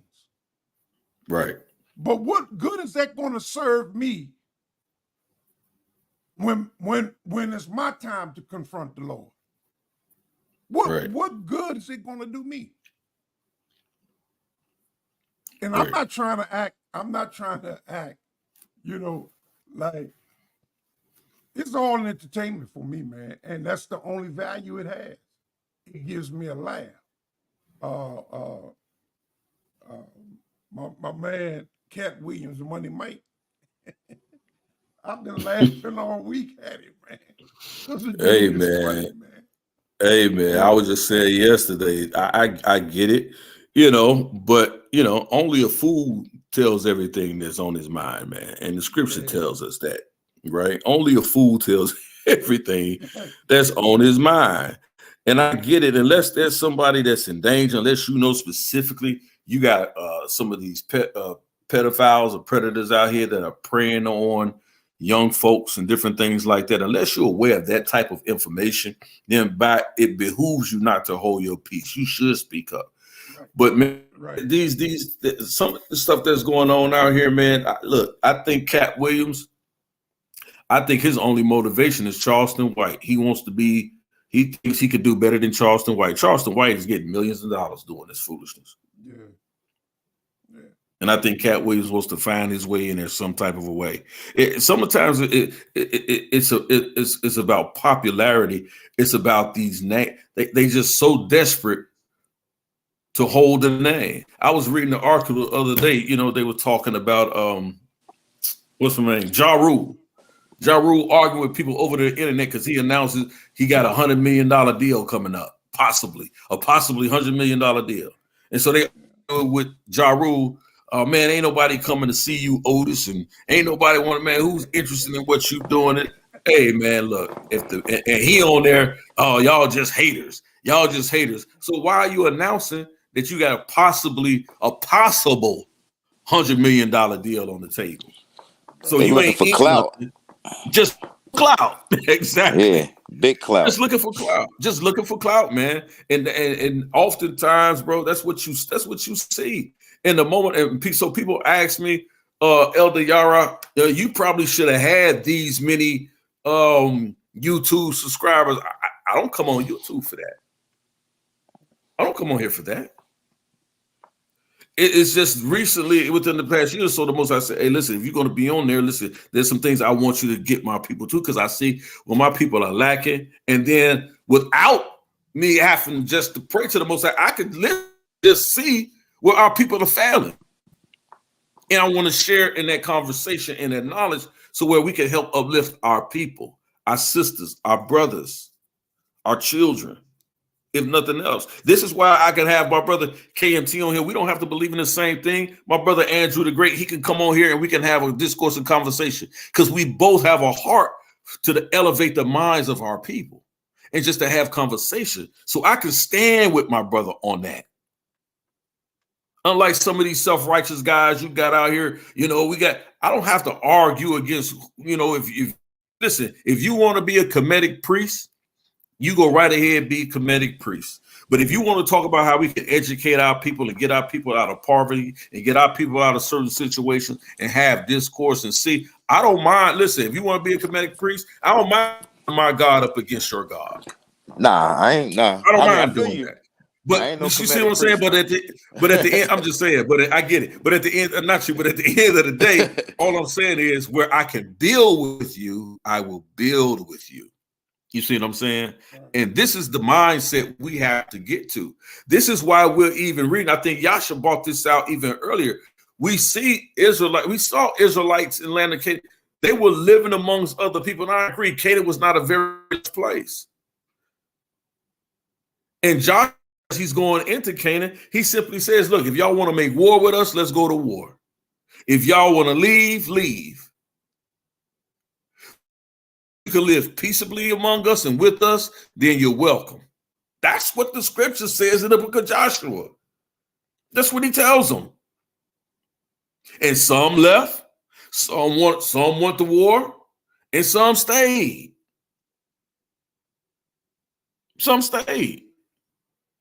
So this is why I titled, a title, quote unquote, the New Torah Movement. We have to look at it without the biasness that comes from the minds and the hearts of men.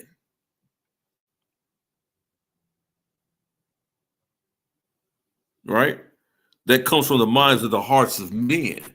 And at the end of the day, I stand on the fact that the Most High Yah is the one true living God. That's how I get. Now, if you want to argue against that, go right ahead. That you have the right to do that. But let's talk about it. I can talk to you about it. I can talk to you about it. We can build on it. And for nothing more, that's what you should be getting out of these wisdom books, because that is who these books are talking about. Absolutely. Because you are so spiritually dense that you can't see it. Like the book of Philemon. The smallest, one of the smallest books other than Jude, I believe. One of the other smallest books, but is powerful. The message is so powerful in that one-page book. Now, it was a discrepancy whether it is chronicle or not, whether it's a letter or whether it's divine. But they struggled that way with the book of Solomon, the wisdom of Solomon, because they they thought it was a sexual relationship between Solomon and some woman. Exactly. So talking about the relationship between God and Israel. That's right. And Christ and his church. That's it. It's a wisdom text. Yeah, it's a wisdom text. Right. And that's how we have to address all of this knowledge that we have. Somebody, Mike Hawk, was good. No, I was gonna say, you said it's a wisdom text. Does that mean it's not historical? Is that what you're saying? No, there's some historicity. Yeah, there's some historicity in it. Absolutely. But it like wasn't written to be exactly. It's like a parable. The greater message is spiritual, not natural. Right. It's to elevate the consciousness. Right. You got to see the spirit.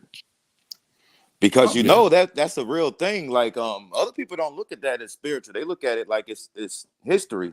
They even got a festival, a holiday based around like the whole story within that book. We still talking about the book of Esther, right? Yeah, but that's why these books were almost rejected, because unspirit-led people did not understand what they That's had in right. their hands. That's right. And that's what we're bringing out here. That's why I said that's why we're taking a critical look at it. We're taking a critical look at it, right? It's to be questioned, but let's question it. Let's see exactly what it's supposed to be. And it's clear from the very first chapter, this is a wisdom text. It's to teach wisdom. Right. Yeah. Look in the book of Hosea, the prophet Hosea. Hosea, God told him to go marry a prostitute and don't divorce her. What is that about? Why is God telling this prophet to marry this whore? Because that whore is us. That's right. We are that prostitute. Correct. Hold on. Y'all gotta relax. He's telling us. Hey, that's what the book says. That's what the book says, man. That's how not write a letter of divorce. Hey, that's what the book says. But it's about relationship. All right. He's married to the backslider. I'll let that's y'all saying that. I don't know if it's meant to be said that way, but I can see the angle you're taking. I mean, no, that's how it's written in the book. That's exactly how it's written in the book. Hosea is sent to redeem her, right? Right. Regardless of her reputation, regardless of what other man said, and it's the understanding that even though Gomer was with all these other men and her love was spread around, right? It's just this Israel, the same thing we did when we went to worship other gods and these other idols. Gomer is Israel. It's a picture of Israel. Yeah, what I'm saying, I know you can take a parable. You can take a parable out of a story being told. I'm just saying a lot of people don't look at it that way. And no, they don't. They don't. It kind of seems like sometimes they cherry pick. What other value does it have? Which I'm not sure if your actual question. Value of what? What he said why it's in the story. In the story, right? The story itself. Right. What profits you out of that story of you hearing about the woes between a prophet and his prostitute wife? I don't know. I think they were just trying to tell the story of what happened. And I'm saying, yes, you can read into it and see yourself in the characters. I get that. Preachers do that every Sunday. So I'm not knocking that at all. But I'm saying a lot of people look at that as actual history. And then when you don't, sometimes it seems like people cherry pick on what to be a parable and what to be real. You know what I mean? And then you got to start asking them, why are they picking this not to be real? And it could have something to do. It could have something to do with like all the death that's in that book. There's a lot of death. Like Shorty set people up. They was trying to kill the Jews, but the Jews switched it around and killed all of them. Like that's kind of a death book. And it's so I think that's why a lot of times people like to say, "Oh, well, this was a parable," because it sounds like Game of Thrones. Like y'all did the switcheroo to get the drop on somebody and kill them all, and then have a festival holiday in remembrance of killing them all. It gets dark. You know what I mean? I don't see. I'm about to land my plane. I bumped into that story when I was getting ready for a debate, when I be breaking down the Hyksos being the Hebrews, and I was just talking about some of the dark things that they were ordered to do and some of the dark things they did in the name of their God. And that story is one of the ones I was pointing to kind of show you what they were really on, to try to add context to their character of how they were giving it up down there in Arborist. You know what I mean? And after they got expelled, I wanted to show the type of practices they did. So I don't think it's fair to say that book's just a parable. If you're going to accept it, you got to accept all that death that was ordered and that's celebrated. Well, when you say it's not saying it's just a parable. What I'm saying is the spiritual value of these lessons are greater than the natural value, than what you're going to understand naturally. Right. Because I as you know, when you're talking about a virus and the Hyksos, it's clear historically, Israelites were not the Hyksos. They didn't come from that stock of people. Not, but they could be Hebrew. If you can trace But them they back could to be Iber, Hebrews. Absolutely. if Absolutely. you can trace Y'all are them, splitting hairs. We No, no, splitting that's not hairs. splitting hairs. no, No, We that's not we splitting splitting are hairs. hairs. Israel. That's We not are splitting Israel hairs. because of Jacob. Right. Okay, Right. Abraham was Right. a Like, Hebrew. bruh, we splitting hairs. Abraham was not an Israelite. I don't Abraham know. was Yeah, not an we're not Israelite. gonna get too far off from the topic. Right. That I want to finish this out, but Apostle is correct. You have let me put it to you like this: all Israelites are Hebrews, but Not all Hebrews are not Israelites. Israelites. Yeah, I'm just saying that's a whole. You That's have not to splitting be- hairs, though. You have to that be is. a descendant of No, Eber. it's not. It's You not. have to be a It's not. descendant of Eber in order to be a Hebrew. Yeah, but Anybody come from the loins of Eber. Abraham came from the loins of Eber. and how do you become an Israelite? Ishmael is a That Hebrew. comes from a specific group of. That comes from That one. comes That comes from from one Jacob. man. The Yeah, that promise comes is in from one man. Isaac. And you're then able Jacob. to look at archaeology and be like, well, they're not related to that one man. So you feel comfortable Absolutely. saying that? Absolutely. That's easy. Ishmael is Absolutely. not related to Jacob. No, I'm just saying that's an argument. Ishmael I'll did let it not live. come I on don't the want boughs to of get Jacob. sidetracked. But I was saying, so do you accept all the death in the book of Esther? Do you accept Death that? is nothing but a means of a way to Who- life. Oh, bro, that sounds Yeah. like So, the and when jihadist you stuff. say, I'm hold talking on, about but when killing you people. say death, hold on. When you say death in the book of Esther, who's doing the killing? The Jews. No, that's not the book of Esther. The book of Esther, I'm talking about the queen. And so you know the Yeah, story that's not of how that they that's were not plot- that's not the book of Esther. Let me So check in the on my book of phone. Esther, in the book of Esther, it's not the Jews who's plotting to kill. That's what we're reading now. It's No, the they plotted to Persians. kill. The talking Persians about plotted to Esther? kill the Jews, but the Jews got the drop on them and killed the Persians. I'm saying the whole story. The Jews have never there's no record where the Jews defeated the Persians. I'm talking about in that book, not in the historical. I'm talking about in the book. That's That's what I'm Greeks saying. defeated the Persians. What do you think they're celebrating? What do you mean? What celebrating what? I'm saying that a Jewish festival celebration comes from Esther getting the drop on the Persians. No, that's not correct. It comes from and I'll finish this lesson out, but it comes from Esther in her wisdom, salvation, and the decree for them that the Jews were to be murdered to be lifted. Right. Okay, let me read this real quick. You can read it, but we're gonna read the text. We're gonna read the text and show you exactly what it says. Go ahead. This is a quick synopsis. It's on Wiki for source about the book of Esther. But it says the book of Esther provides the traditional explanation of the Jewish holiday Purim, celebrated on the date given in the story for when Haman's order was to go in effect, which is the day that the Jews killed their enemies after the plan was reversed. The book exists in two related forms: a shorter biblical Hebrew source version found in the Jewish and Protestant Bible, and also a longer coined Greek source version found in the Catholic and Orthodox Bibles. So in this book, it describes what I just read. No, that's not. Yeah, that's why I don't really rely on Wikipedia.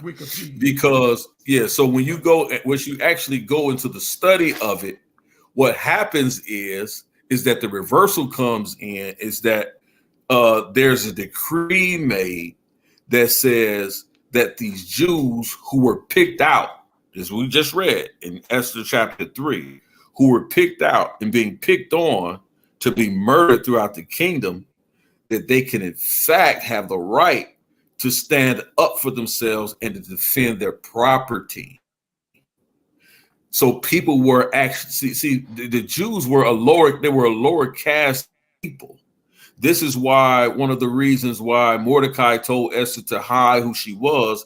And then this is why when Mordecai, as we just read, when he identifies himself as a Jew, he's immediately taken before he's immediately taken his matter is taken up before the king and said, look, you got these Jews in your kingdom and we need to set a decree to wipe them out because their ways are not our ways. Right. And so afterwards, and we'll see it through the end of the story, there's a decree that goes out where the Most High, we know that it's through the power of the Most High, that there is a turning through the wisdom of Esther, that her people, that decree is cessated or ended, and that they have actual now some type of form is being relegated as other citizens, because until then, Jews in that land had no rights. It's just like when we talk about civil rights in the civil rights movement. They had no civil rights. Are you saying they didn't fight? Are you saying they didn't fight in that? I think you should. No, what I'm saying. No. What I'm saying is, no. Listen to me. What I'm saying is that the decree that was issued was basically to establish that they had civil rights. And one of those civil rights was that they could defend themselves. And what they were doing was defending themselves against the attacks of the other nations who were coming against them, which according to the king, he allowed them to defend their homes and their property. So when you're reading in Wikipedia and it says that they turned the tables on, no, there was no tables turning. It wasn't that they rose up and they decided they were going to destroy the people of Persia. They never destroyed the Persians. But what they did was, in this instance, they were allowed to defend their homes. That's not somebody who's coming and saying, look, we finna take over your land. That never occurred. That's why I said we have to, like, we source check over here. Like that's not what occurred. And we'll read the story. I'll read the story for you. I mean, we got it up on the screen. That's what's up on the screen right now. Okay. And so we'll go to the story. So go ahead. Yeah, I was saying the Greeks destroyed the Persians. Well, yeah, I wasn't saying they won the war. I was just talking about within this story. But he's going to read it, and I think that I stand on facts. So he should read something that agrees with what. What I'm saying, that's not. He's saying their intent. He's saying that it was self-defense. He's not. That's exactly what it was. He's not saying it wasn't an altercation. He's not saying they didn't win. He's not saying they don't celebrate the death of the people. He's saying that the original thing was self-defense. That's our only. The victory. But they're not celebrating. Right, but they're not. But see, they're not celebrating the death of the people. That's right. What Purim is. They're not. That's not a celebration of the death of the people. It's a celebration of the liberation from the decree of death that was pronounced on them by the king, due to Esther's wisdom and going before the king. Listen, I'm telling you, keep telling me to look at. Wikipedia. You won't let me finish what I'm saying. No, I'm not saying Wikipedia. I was about to say Josephus. Okay. I was going to say Josephus. Even Josephus agrees with me too. Agrees with me too. Hey man, you went from bad to worse. Yeah, you went from bad to worse, bro. Hear me out, Apostle. I'm saying my interpretation was natural. I heard it. I mean, I didn't get it when I read it. I got it when I heard the Bible, like the audio book, and I was like, yo. I figured it out then. I thought I was independent in that belief until I was reading Josephus and he said what I said.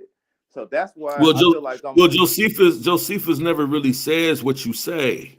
That's another problem. It was in defense. He was explaining the holiday. Like I said, I came into this information like from a but the holiday is not the Israelites killing Persians. That's not what was being celebrated, is what I'm saying to you. And that's what you keep trying to imply. Right. Anymore is Pesach, the celebration of killing the Egyptians. Or the Passover, the celebration the Passover. Those babies We're not celebrating killing Egyptians. Right. We're celebrating our deliverance I from the mean, Egyptians. Right. the deliverance came in the killing. I feel you. That's more splitting hairs. Y'all good at that. Look. We didn't. Look, we would have rather had not had the. We ran from them. The Most High Fact. destroyed them. We didn't cause the water to close in on them. The Most High did that. Yeah. The, And people I'm not don't Because of their realize. pursuit. Yeah, and people don't realize. That's one And of our people don't points of realize contention. too. And people don't realize too that even in the book of Exodus, as you mean what put in the doorposts and whether or not every Israelite didn't do that. Right. So guess what? Some of their children died too. Right. See, people don't study the book. That's what it's actually that's what it's telling us. Every Israelite didn't do that. I don't think that's the point that's being made. We're just talking about. It's the point if you're saying whether or not they're celebrating the deaths of the Egyptian children. You can't make that general. Their holidays revolve around that. That's it doesn't. No, it doesn't. I'm prepared to that discussion, but I didn't want to make us go. Yeah, no, it doesn't. But it doesn't revolve around. No, it doesn't revolve around the death of innocence. It doesn't revolve around that. The celebrations with the memorial. No, that's not subjective because they tell you what you're doing is subjective. No, what you're doing is subjective. Like two parties fighting, they both feel like they're in the right. You know what I'm saying? Well, no. Well, how can that be? It's right. You know what I'm saying? Well, how can that be? Well, how can that be when it tells us in the book that Israel is not fighting them at that time? They're running from them. I think you're changing stories. Which one we talking about? We talking about the Persians or the Egyptians? We talking about the Egyptians. Oh, okay. We're talking about the Egyptians. Yeah. We're not fighting them at the time that these plagues happen. We're running from them. We're not fighting. We have no army. You see what I'm saying? So, I mean, like that's not subjective. But let me get through the rest of this, right? Let me get through the rest of this because I do want to bring one more thing. Let's put a pin in it because we can come back to this. I'm in Esther chapter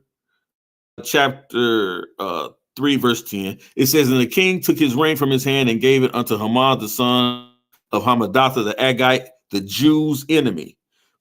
And the king said unto Haman, the silver is given to thee, the people also to do with them as it is good to thee."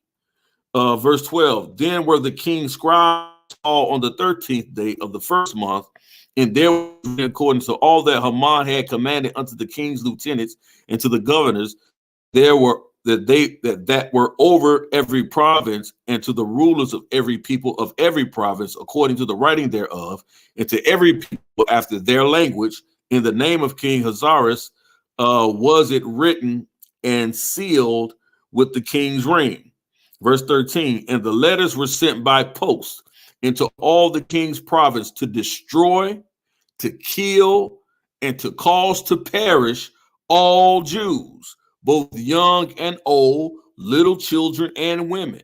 And in one day, even upon the 13th day of the 12th month, which is the month of Adar, and to take spoil of them for a prey.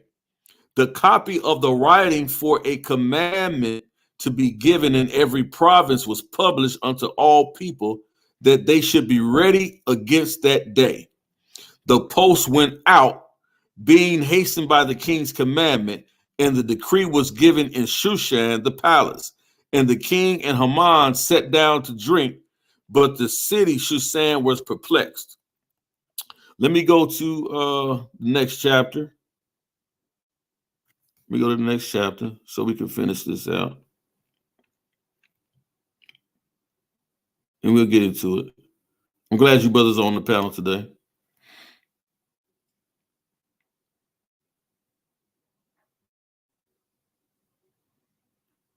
And we definitely going to have respectful discourse.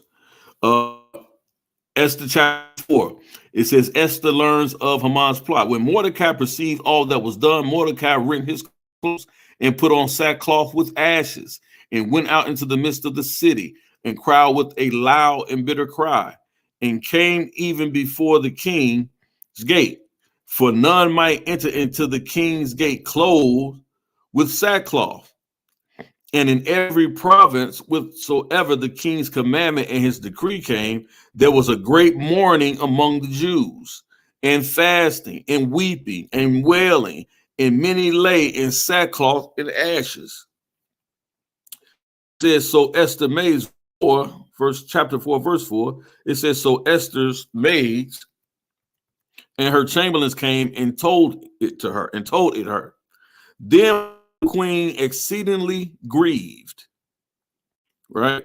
And for those, I'll stop right there. But if for any of you are going to do an extra biblical study, when David deals with Jonathan and it talks about him exceeding, that's the same understanding you get right here about that old extra crazy stuff you be trying to say. I just want to put that in there. Exceedingly grieved, and she sent raiment to clothe Mordecai. Mordecai was in the city, in the king's gate, covered in sackcloth and ashes. And it says, and it came and to take away his sackcloth from him, but he received it not. Then called Esther for Hatash, one of the king's chamberlains, whom he had appointed to attend upon her, and gave him a commandment to Mordecai to know what it was and why it was. So Hatash went forth to Mordecai unto the street of the city, which was before the king's gate. And Mordecai told him of all that had happened unto him, and of the sum of the money that Haman had promised to pay to the king's treasuries for the Jews to destroy them. So he paid 10,000 talents of silver to the king's treasury to go ahead and kill. He put a hit out on all the Jews. Cost him 10 bands. He put a hit out on all the Jews. He said also he gave him the copy of the writing of the decree that was given as she said to destroy them, to show it unto Esther and to declare it unto her, and to charge her he should go in unto the king to make supplication, in other words, her petition or request unto him, and to make request before him for her people. And Hatash came and told Esther the words of Mordecai. And Esther spake unto Hatash and gave him commandment unto Mordecai, saying, all the king's servants and the people of the province do know that whosoever, whether man or woman, shall come unto the king into the inner court, who is not called, there is one law of his to put him to death, except whom the king shall hold out the golden scepter, that he may live. But I have not been called to come in unto the king these 30 days. So she said, it's been 30 days since I've seen the king. And this is what I was saying about Queen Vashti, when she was refusing to come to the king in the first place in chapters 1 and chapters 2. He said he had thrown a party for 140 days. And then he calls her to throw a party for the next 7 days for the women. This woman ain't had been seen or probably heard from in months. And now he expected her to come and be a spectacle in front of the people. And so he got rid of Queen Vashti, and how Queen Hadassah or Esther comes into play, right? So here she's saying the same thing. It's been 30 days since I've seen him, and he hasn't called me to the court. I just can't walk into his court and approach him, lest I die. That's the law, right? Verse 12 says, and they told to Mordecai Esther's words. Verse 13, then Mordecai commanded to answer Esther, think not with thyself that thou shalt escape in the king's house more than all the Jews. She said, look, he said, look, you ain't got nothing. Don't think you gotta, you're gonna be spared. Once they find out that you're a Jew, once they find out you're an Israelite, they're gonna kill you too. It's the law. It's the law of the land. So don't worry about whether or not he's gonna kill you, because they're gonna kill you anyway, right? So you might as well just go before the king and make your petition, make your supplication, entreat him to save people, because they're gonna kill you anyway, simply because you're an Israelite. He says, for if thou altogether holdest thy peace at this time, then shall their enlargement and deliverance arise to the Jews from another place. But thou and thy father's house shall be destroyed. And who knoweth whether thou art come to the kingdom for such a time as this? He said, listen, you might as well go and make it. He said, they're not just going to destroy you and everybody in this class, but they're going to go into all the prophets of the land, and they're going to destroy your family, possibly your brothers and sisters if you had them. She was an orphan. Her parents had died. She said they're going to destroy all of the remaining households of your people, including ours and mine, talking specifically about the tribe of Benjamin. All the tribe of Benjamin living in these lands, they're going to be wiped out too, according to this decree. And this is your purpose of why you've been chosen. This might be the reason you find yourself in this position. Now Esther has to come and now face her purpose. She has to now face her destiny. Now she can either deny it, or she can now walk in her purpose. She can now walk in greatness. See, oftentimes we find ourselves in positions we don't know why we're here. You wake up one morning, how did I get here? What did I do to get myself in this situation? Well, maybe there's a purpose. It's not yet been revealed to you, but the Most High will reveal it to you. There's a reason why you at that job you don't like, you keep getting up going to every morning, besides just paying the bills. There may be somebody there that needs your wisdom or needs your assistance one day. You never know when it's going to happen. You never know. You might be the only one in that office that day on that job that you hate, that you don't put out 1,000 applications to go find you a new one. You might be ready to go and leave. You was going to quit yesterday, but you still keep coming back there. Don't understand why the Most High will bless you with a job that you hate. You feel like settled.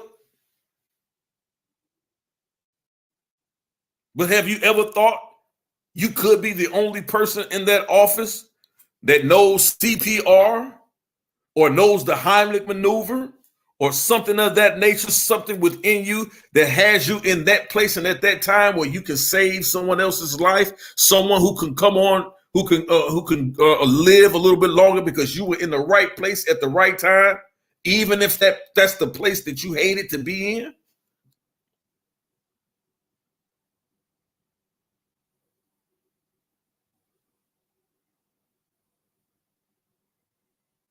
Huh? So these are the things that we have to look into. So these are different understandings, and understanding that the book of Esther is a wisdom text. It's a wisdom text. And so Esther plans to intercede. It says, then Esther bade them return Mordecai this answer. Go gather together all the Jews. Yeah, I see. You know what? I'm definitely gonna, let me drop the link. I will drop the link for these brothers. Y'all know me. Hold on, let me drop it right here.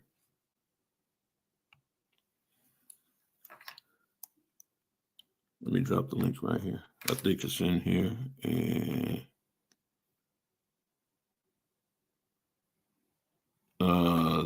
there it is. It should be in the link right now. I mean, it should be in the chat right now.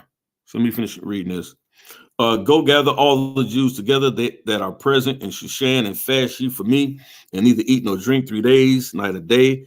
I also and my maidens will fast likewise, and so I will go into the king, which is not according to the law.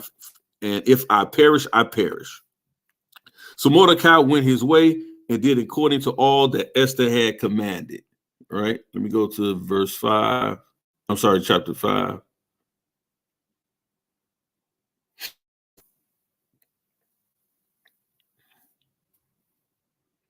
It says, Esther plans a banquet. Now it come to pass on the 3rd day that Esther put out her royal apparel and stood in the inner court of the king's house, over against the king's house. And the king sat upon his royal throne in the royal house, over against the gate of the house. And so when the king saw Esther, the queen, standing in the court, that she obtained favor in the sight, and the king held out to Esther the golden scepter that was in his hand. So Esther drew near and touched the top of the scepter. And And so I want to stop right there because I want to read something that our sister did on some studies on the naming of the book of Esther, right? So let me share this real quick. I want to read what my sister typed in because I told her I was going to do it. Our sister Cassandra Mesa. And so I just want to read what she shared, right, in our studies, right? So it says, Shalom, Elder Yara. The study yesterday was most enlightening and magnificently edifying. I found it interesting how you tied in Deuteronomy 31, 16 to 18 to drive home the point that Yah would hide his face from those who forsook him. Those of us with spiritual eyes clearly see that Yah is not hidden in the book of Esther. The theme of something being hidden piqued my interest to look more into the meaning of the name Esther. I was already aware that her name meant star or myrtle, but further research led me to the etymology and the meaning of her name.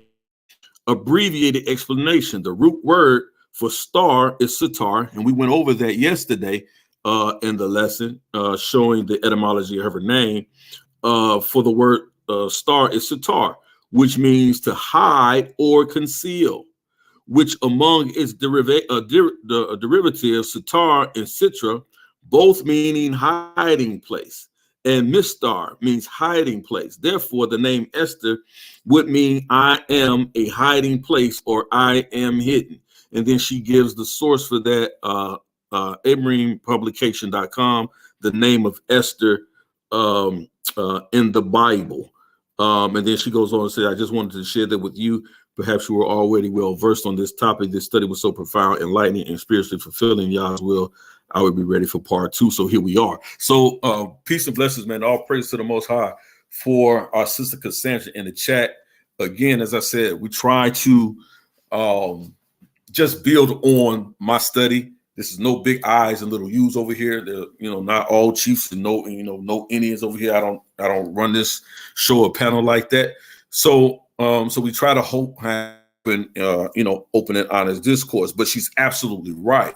And so when we start to see why the book is named Esther and not Hadassah, right, which we know was her Israelite name, because it's giving us a story. It's telling us what's going on here.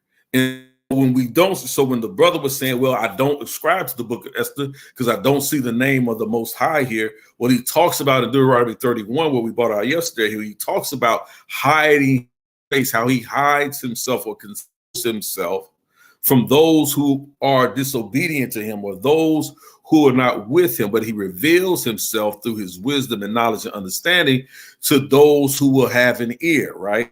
To those who will follow his law, statutes, and commandments. And so I wanted to bring that out and show that and appreciate our sister for continuing in the study and bringing that about. But I see I got some people in the back. Hold on right here. That's my brother, Chris. Hold on real quick. MVP? Yes, sir. Shout out to Chris Harris, MVP, man. What's good with you, brother? What up? I'm not gonna try and snipe the panel or anything like that, but this is a critical observation of the text. It's open, man. Yep, absolutely. What you saying? What you say? Come on in with it, huh? I'm not gonna. That's what it is. We're doing the critique of the book, so from both sides. Absolutely. Yes. So I was waiting to see if you were gonna really draw upon the fact that it is a 5th century work. Because Azarius has been identified as Artaxerxes or Xerxes II. Yes. Right. So that would place this text sometimes. So that would place the text being written as in the 5th century BCE, right? 5th century BCE text would be a 5th century BCE text. Now there's arguments for it to be a 4th century or a 5th century BCE text. But the biggest inconsistency, well, I don't want to call it an inconsistency. I don't want to go there. That's a debate for another time. The text itself is what many would call historia novella, which means it's a historical novel of a sort. In other words, it combines historical elements in it along with some exaggerated points in there. Like, say, for instance, I want to give you an example. When the Jews who were in the Persian Empire, the Achaemenid period, as as we know historically. They stayed behind. They didn't want to return to Yes. Jerusalem because of Nebuchadnezzar destroying Jerusalem and leaving it in a heap. They wanted to stay in Mhm. Persia, so they stayed in Persia. All right, or they stayed amongst the Achaemenid Empire. And in the empire, they developed a new traditions. And the new tradition which came out of the Achaemenid Empire was what, Yara? Do you know? Say that. Say that If you again. don't, it's I'm listening okay. to you. The- Say that again. okay, the tradition that came out of what new feast day came out of the Achaemenid Empire? Are you familiar with it? I think it was Purim or something like that, right? Or Purim or something like There it that. is. That's right. There you go, Yara. Mhm. Exactly. Mhm. So Purim Mhm. came out of it. God damn it, Yara. That's why I like you. It came. The You funny. Purim came out of that. So the Mhm. story with people like Michael Coogan suggests, right? He Mm. says that the story itself is just a novel to give the festival of Purim um, some validity, because the Mhm. festival of Purim is nowhere in the Torah. So they wanted to create a story to give it some validity. So I don't want to really want Mhm. to go into anything else like Mordecai and the character of Esther herself. I just wanted to kind of like bring that forth because there's no law of Moses that speaks about Purim because they were facing annihilation in Persia, Mhm. so to Mhm. say, right? So they developed that Mhm. tradition of Purim there, So, and that's Chris, why let me they ask you a started question. this tradition. So let me ask you a Yeah, I agree question. with Chris 100%. We don't see Yeah, yeah. Purim. Oh, yeah. Yeah, We no, don't we see don't. Purim in yeah before Yeah. four. Because there Because was I no placed this read. story at 470. Yeah, I placed it at Yeah. 470. So I actually agree with sort of with Michael Scudian because I was doing a little bit of his reading, but how he was sort of breaking that down to a degree. He's absolutely right, and you are as well. We don't see that. We don't see a lot. Actually, we don't see a lot of these traditions until after 500 BCE. Them dealing after Right. the But see, the Persian point Empire. We don't was see a lot of these festivals and traditions in place. there was no temple Mhm. in Moses' day that was destroyed in order to be rebuilt. So there's no Purim. Moses don't know anything about that because there's no temple. So I thought you so had a question. yeah, no, that was my question. How would we expect Moses? I mean, prophetically, I Well, guess he could. the argument at the Great Assembly of Sages. Are you familiar with the? Do you know about the Great Assembly of Sages? No. Uh-uh. Okay, so at the Great Assembly of Sages, they were trying to canonize the Hebrew text. They were trying to Well, so canonize it. what year Now you they were. talking about? We're talking about in the 5th century.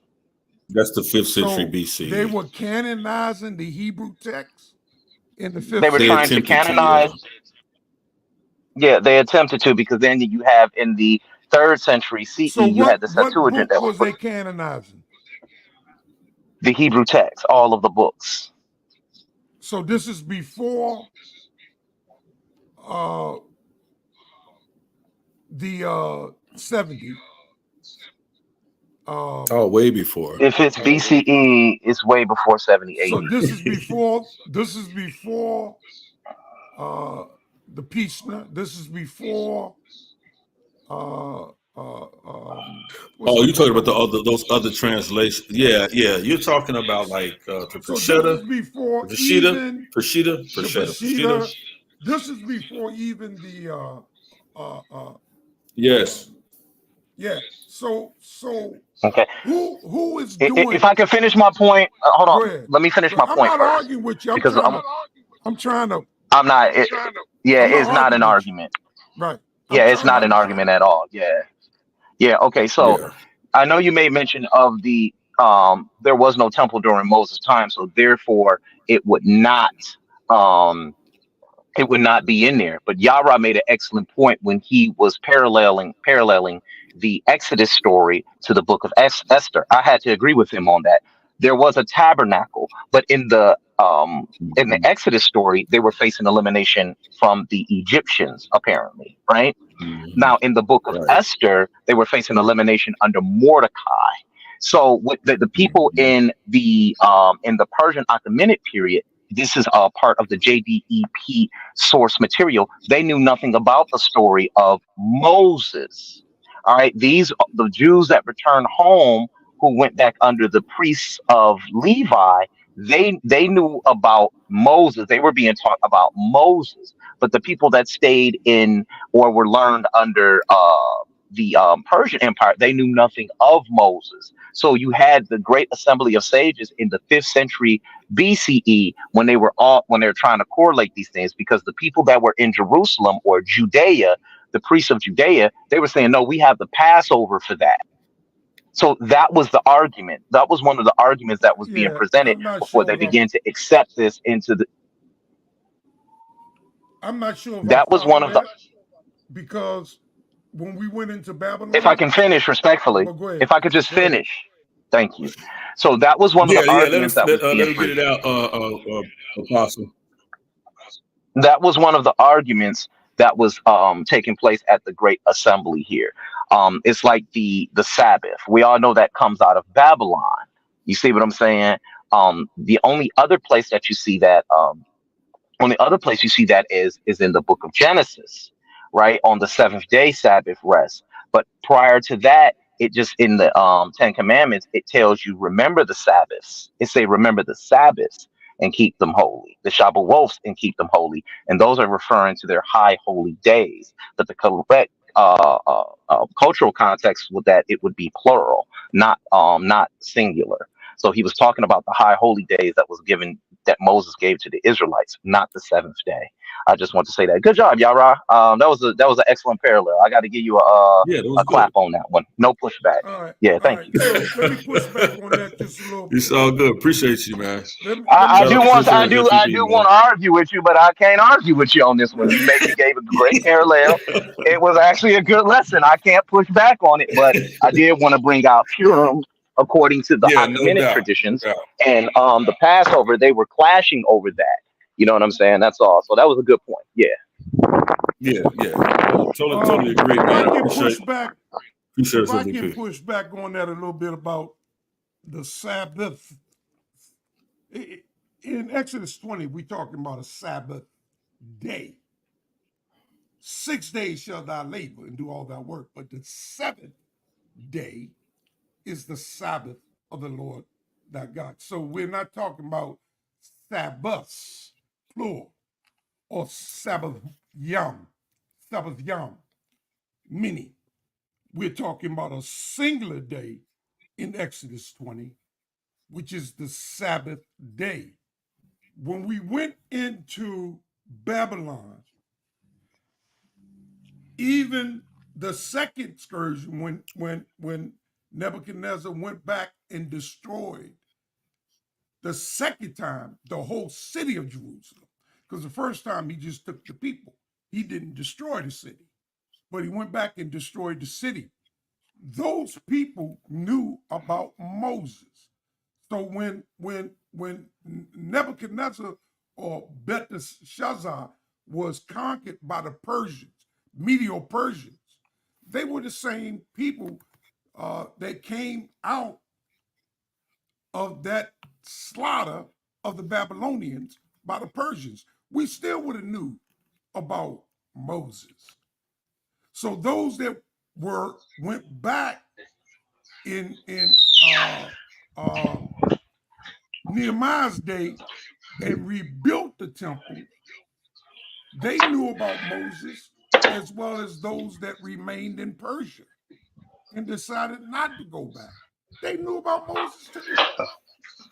The thing is, Moses could not celebrate Purim because Moses never seen a temple Well, that's destroyed. not the argument that I'm making. Excuse me. That's not the argument that I'm making or that I've made. That's somewhat of a red herring.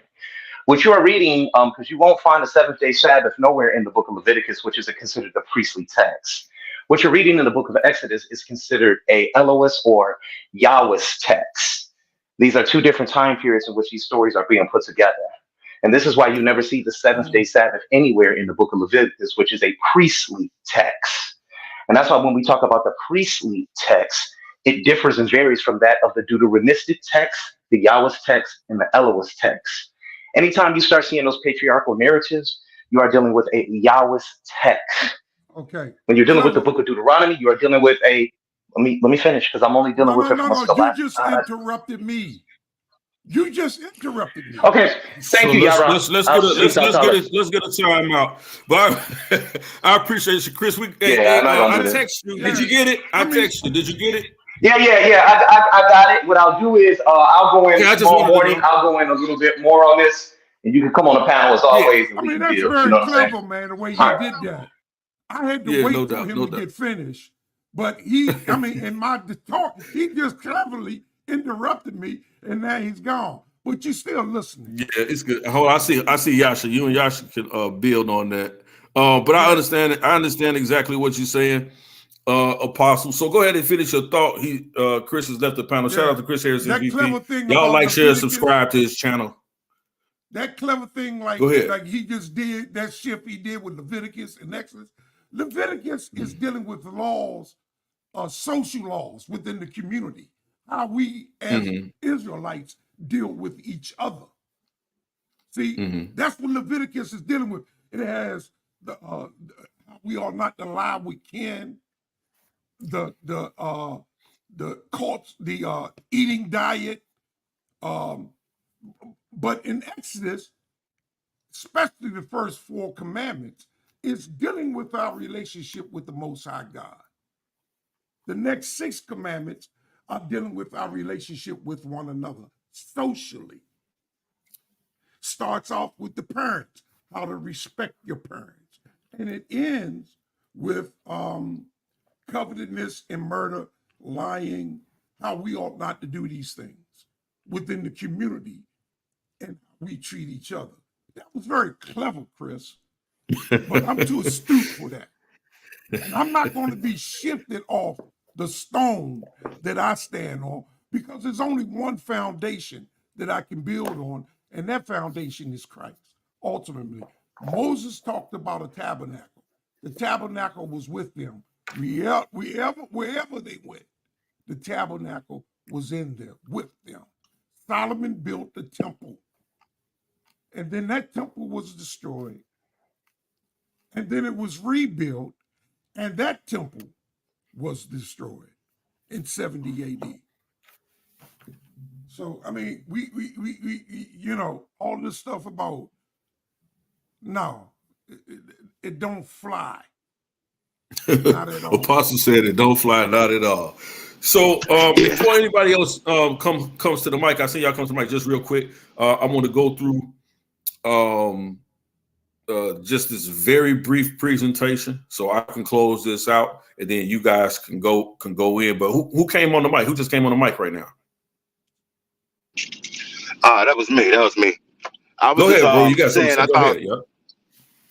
Okay. No, I thought it was a good build. I feel both sides of that. I think Chris came in with some good points. Some of his points he was making was the ones I was making about that holiday.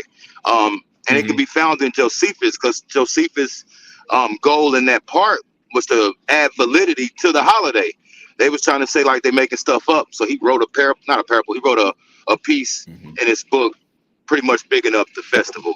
But I'm with Apostle on the other part. I disagree on the Sabbath argument that he made. I think Apostle was right with that. But that's just my personal opinion. But go ahead. I might have to jump off in like 15 minutes, but I'm gonna be able to listen. I'm not sure how long y'all gonna be on today. I might be closing out anyway. I'm ready to close this out anyway, because I'm gonna have to do a part 3 probably come Wednesday, because I want to finish it out. I'm gonna do it in 3 parts. Excuse me. So, but if you don't make it back, brother, peace and blessings to you, man. I appreciate your input and your wisdom always. Yeah. What's up? I'd like to hook something. Hey, I need your next topic too, bro. What you want to do? If you want to do something next week, I need your next topic for the No Friend Zone. I'll come up with something. But yeah, shout out to Apostle, man. I rock with Apostle heavy. I've been rocking with him before he had a microphone. You know what I mean? I've been rocking with him. So shout out to Big Apostle. But I'm still here listening. I'm just driving now. That's all. Yep. No doubt. So I'm gonna get in, and then I'm gonna let Apostle and Yasha have closing words, man. and then we're gonna do it that way. So I just want to bring out this understanding, right? It's called divine anthropathy, right? Or anthropathy, right? So in the book of Esther is referenced in the Torah in the verse, and I shall surely hide. This was going to Deuteronomy chapter 31 that we read yesterday. In Hebrew, it says Haster Ayer, right? Which is related to Esther, right? My face from them on that day. I shall hide my face from them on that day, right? And so in divine anthropathy, we speak of God or Yahweh as in an anthropomorphic understanding, or symbolically ascribing to God as a human body. But we rarely consider anthropomorphically as him having human-like feelings, right? Yeah. And so we often overlook that part of the understanding, symbolically speaking, of being anthropomorphic, or speaking of him in an anthropomorphic way, or divine anthropathy, right? And so, and this is one of my arguments when they talk about is El Yahweh and Yahweh El, and I describe it as, yes, it's being two sides of the same coin. On one side we have El, right, and then on the other side we have Yahweh, and in Yahweh we see the human or sort of like the anthropomorphic part that we attribute what we would consider our human-like feelings to. So when we read that God is a jealous God, right? God is an angry God, or he is a God, he's a God of wrath, or he's a God of judgment. He's a God of love and kindness. He's a God of tender mercy.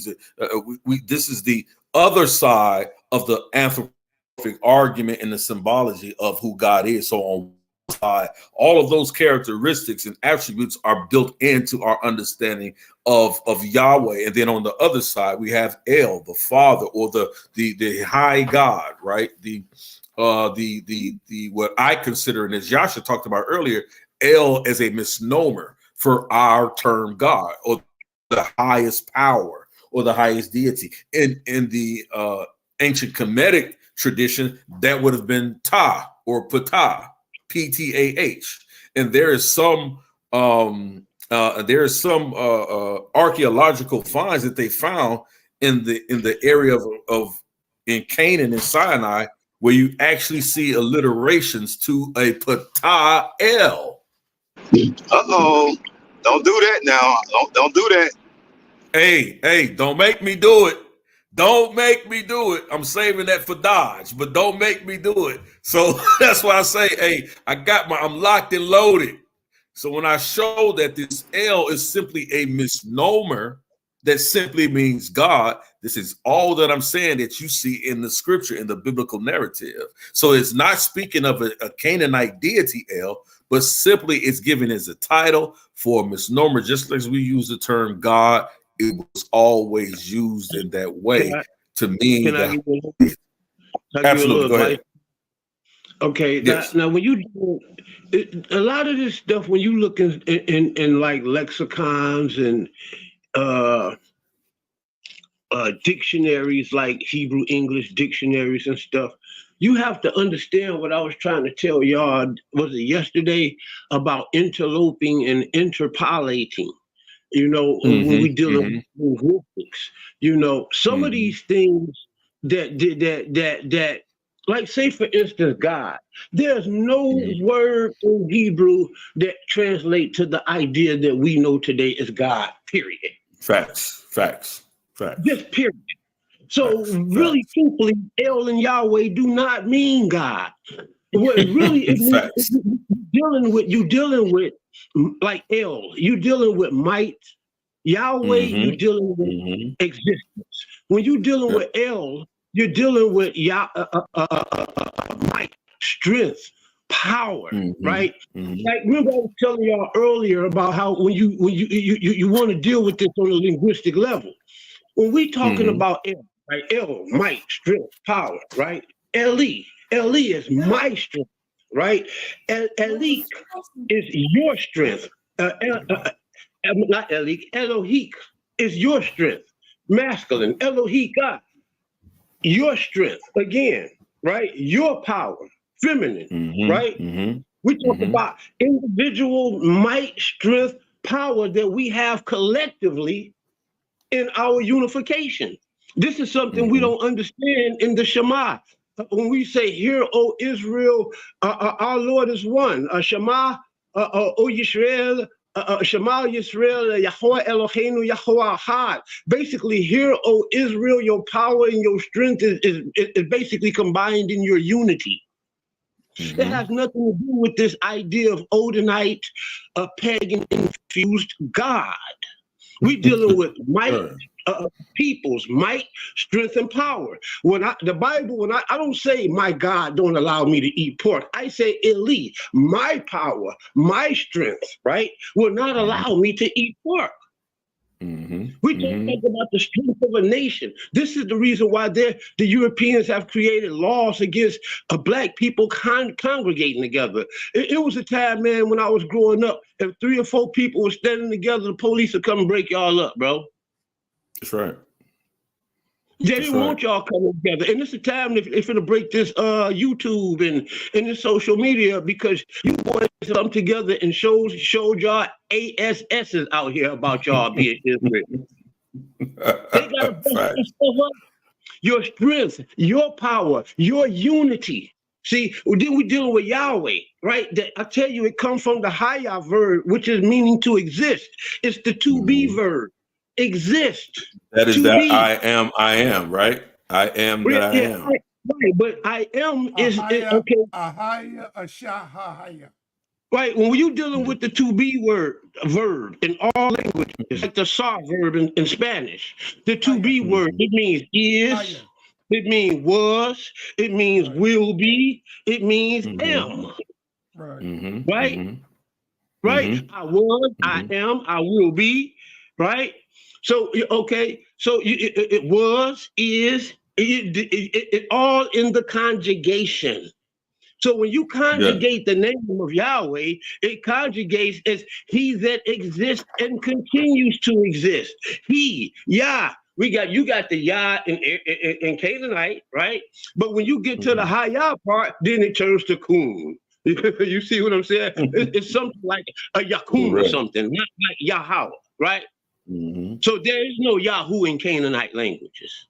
You see, all of this stuff, when you're dealing with, we're dealing with our personal energies and our personal powers that is connected to the El Elyon of the universe. This is no God. This is no man sitting on the side, no human. God is not a man that he cannot lie, nor is he the son of man that he need to repent. He is not human. He is what he is. He exists. We're dealing with power and existence when you're dealing with Yahweh and Elohim. You're not dealing with no God. I land my plane. All right. Can y'all see this? No, let me see. Hold on one second. Put it on. Are you showing? Hold on, let me put it on the big screen. If you can, take a. This is from. Nah, we're not on the big screen yet. You're sharing. Yeah, I'm finna put you on there. I'm finna put you on there right now. Okay. This is from Dr. XQ from the Hebrew School in Detroit. She's was one of the teachers there.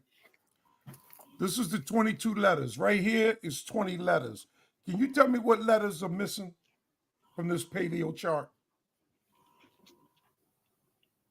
There's 2 letters missing. Well, they're over here. The ah and the tha. She says the alaf and the tav. Now, this is paleo letters. Paleo letters, the first letters of how we wrote our alphabet. It's not in order, but it's all there. The ah and the tha, which is the last letter, is made up in here. The ox head and the cross. The Most High is very, very smart. When I talk about the Most High, I say Allah, Ya, Awana in the paleo. Allah, Ya, Awana, the Most High. The closest I can get to that in the Paleo Hebrew is Allah, A-H-L-A, which is power. If I plural that, I put a yam on it, Allahayim, and it becomes plural, meaning many gods. Because ultimately, we're not monotheism. We're not polytheism. We're henotheism. We recognize that there's only one Most High God, although there are many gods.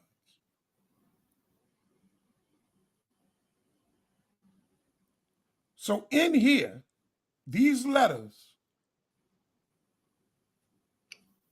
using these letters, there's certain words I cannot develop. I cannot write the word Yahweh. I cannot write the word Elohim.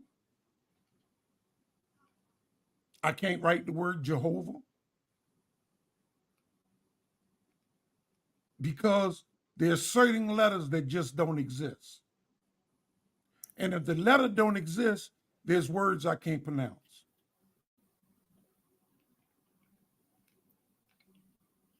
So this is what I went away, and while I was away, I did my studies on the original Abaya,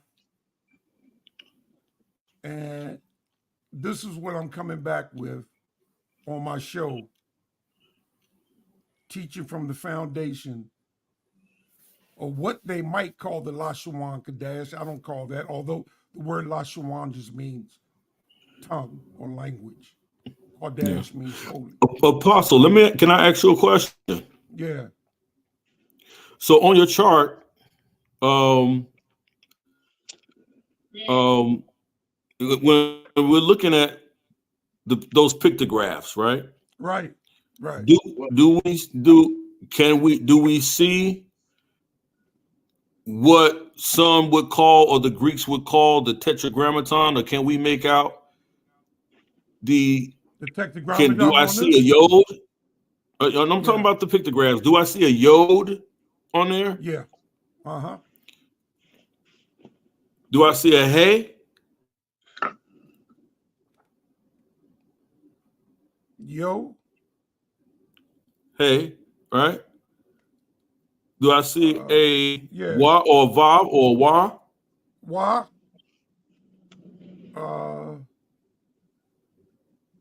Yeah, it's here. Wa. I love this guy. Andrew's good. Yeah. I like this is yo your hey shah. wa hey. This is your ra, your mem, I or your ma. What I'm saying, can you point me out yod hey wa hey? Yeah. Or vav hey? Yeah. Hey. Andrew's a monster. You're a monster, Andrew. Hey. And so if we see that, yes, so if we see that there, then can we not phonetically say, or do we see a morphology, or can we phonetically say Yahweh or Yod He Wav He or Vav He? Yeah, you would have to flip that ah or that ha to a hey, eh. So then according to your paleo chart there, we could make an argument, or we could actually say we do see Yahweh there. If you flip, right? If like she got this E here for Aleph, he's taking that A, but the only way you can take that and change it, you have to add the Masoretic text and put a point or dash, changing that particular letter sound. Yeah, I understand the how the Nakut system works in the Right. Masoretic writings, Other and I than that, understand it in it would be, pronunciations. yeah, it would Can I be, other than that, it would be Yah, can Y, I interject? A, let me say this first. Y, A, H, Uh-huh. A, W, H. Yeah, And so that would definitely say that's what the Greeks Yahweh, would. Yeah, so that's what the Greeks referred to as the tetragrammaton, just to give a point of reference for right? those who are listening, right? So, like I said, phonetically speaking, if we were to sound that out in English, we would get Yahweh, right? And To a degree. yeah, well, yeah, you to a degree you would, but I would call it a mispronunciation. It's like the V. They flipping the wa in one case and making it a V, so it'll say tav instead of Well, that tha, that part is correct. That part right there, right? I agree with wholeheartedly. They got But I, but then they flip the B in Abraham. If the B is a second letter, they'll flip it to a V. Instead of Abraham, it'll be Avraham. Instead of Hebrew, it'll be Ivri. Because they're going to take that, if the B is not the first letter, they're going to change the B to a V. But you don't have to do that. What I'm saying is the letters are all here. We don't have to change anything or substitute anything or do anything with anything. It's all right here. Instead of saying Rosh, Ra, Rosh, Shah, Pa, Ba, okay, Na, Ma, Sa, Ya, La, Kaf, Zion, Da, Dala, Da, Tasa, Ayan, I, the I in your Hawashai, the Ha, behold, the Wa, the Ga, Kwa, the Ta, the basket, snake in the basket. So you don't have to change these things, man. We don't have to substitute. And that you get that ba, ga, da, ha, wa, za, ka, ta, ya, ka, la, ma, na, sa, pa, you know? And with that sound, you got the complete linguistic of our original language. And it works, man. I don't have to do no substitute yet. I don't have to do no substituting or anything. may I speak? All right, it's on you, Yasha. I mean, I'm asking the apostle, or let me rephrase that. May I speak to you, apostle? Sure. Okay. And I'm doing that to show honor, and respect. But I've studied languages, okay? I've studied languages on my own first, right? Then I've studied it with the Israelite peoples, right? On different levels. I studied the Lashawan Kadash first, right? Then I studied Hebrew from all my teachings in all languages was from Black people. And I studied Arabic in college, right? And I studied Hebrew in college. I also studied Hebrew up under the tutelage of Ben Ami's and them group. My teacher Ben David and Ben Dawood, right? So I've studied this stuff over 30 years. When it comes to speaking languages, there's like three levels. You have conversation level, which is beginning level. You have the proficient level, and then you have uh, the fluent level. I am proficient in both Hebrew and Arabic. And in my studies, I have academic records to prove this stuff that I have passing grades in linguistics. Elder, what the issue that you have is that you don't understand how abjabs work, what abjads are, and the history how abjads came to be. Okay, abjads is when you look at the language and you see the language written void without alphabet. Okay, in Israel and throughout the Middle East and in Arabic, the language is written without alphabet. The only time that you'll ever see the language written with alphabet, they're training wheels. They're for newcomers to the language. The alphabet was only introduced to the language because the language was getting lost, right? It was only introduced to the language as training wheels for the language so the language will not get lost. So what I'm trying to get you to understand is that first came the language. People had been speaking the language for hundreds and thousands of years before they ever even knew how to read it.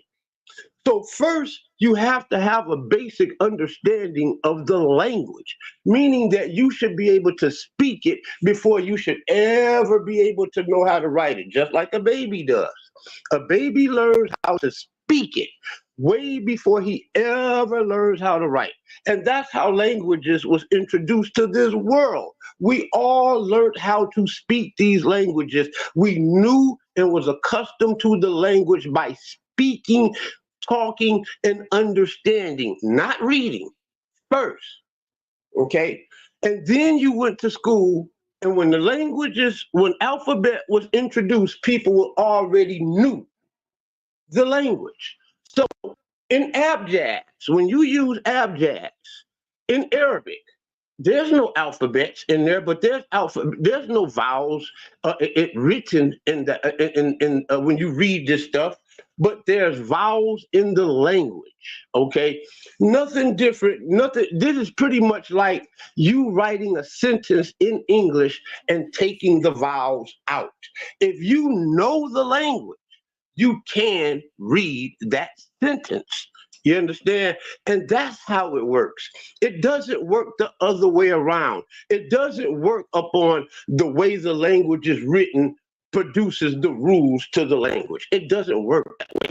Abjads do not work that way. If you don't believe me, do your research on abjads. I land my plane. Brother, I'm not arguing with you. I'm not even saying what you're saying is wrong.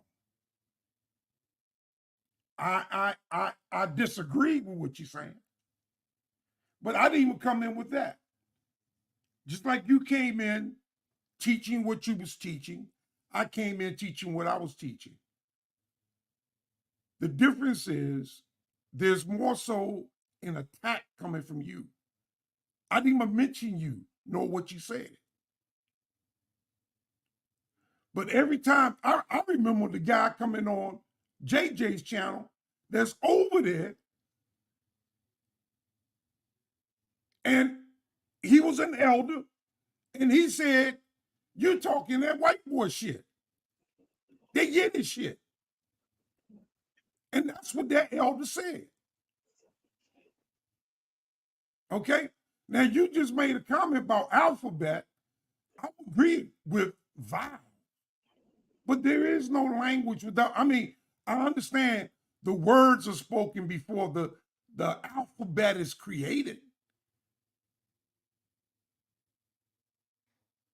But that's not the way we learn today. If I was to take Spanish, I would take the words with the letters, with the alphabet, and learn it. I won't. seek out to speak Spanish and only learn how to pronounce words without learning how to write words, or even without learning how to recognize words.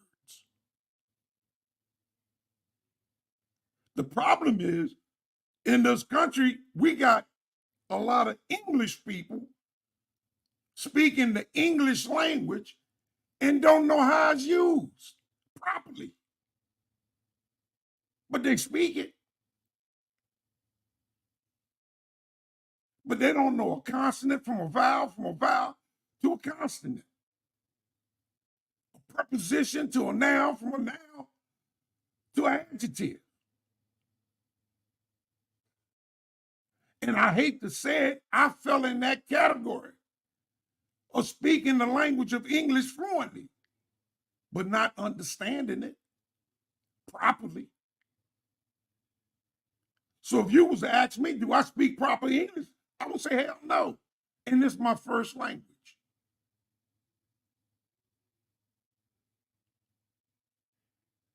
So I'm doing the best I can with what I call the abaya. Because I don't even speak my first language well. But I know the abaya is different from the Masoretic tongue that's being spoken today. Can I ask you a question about that incident with the elder? Can you hold on till I'm done? Yeah, Like I want to remind me about that incident with the elder. Can you do that for me? You can talk to JJ about it. I'm sure he still got I it. want to talk to you about it. I was there. You was there. But right now you can listen to what I'm saying, because I just came in here respectfully. I didn't even mention your name. I didn't even mention how you talk. I didn't. Hold, bro. You are disrupting me. Okay.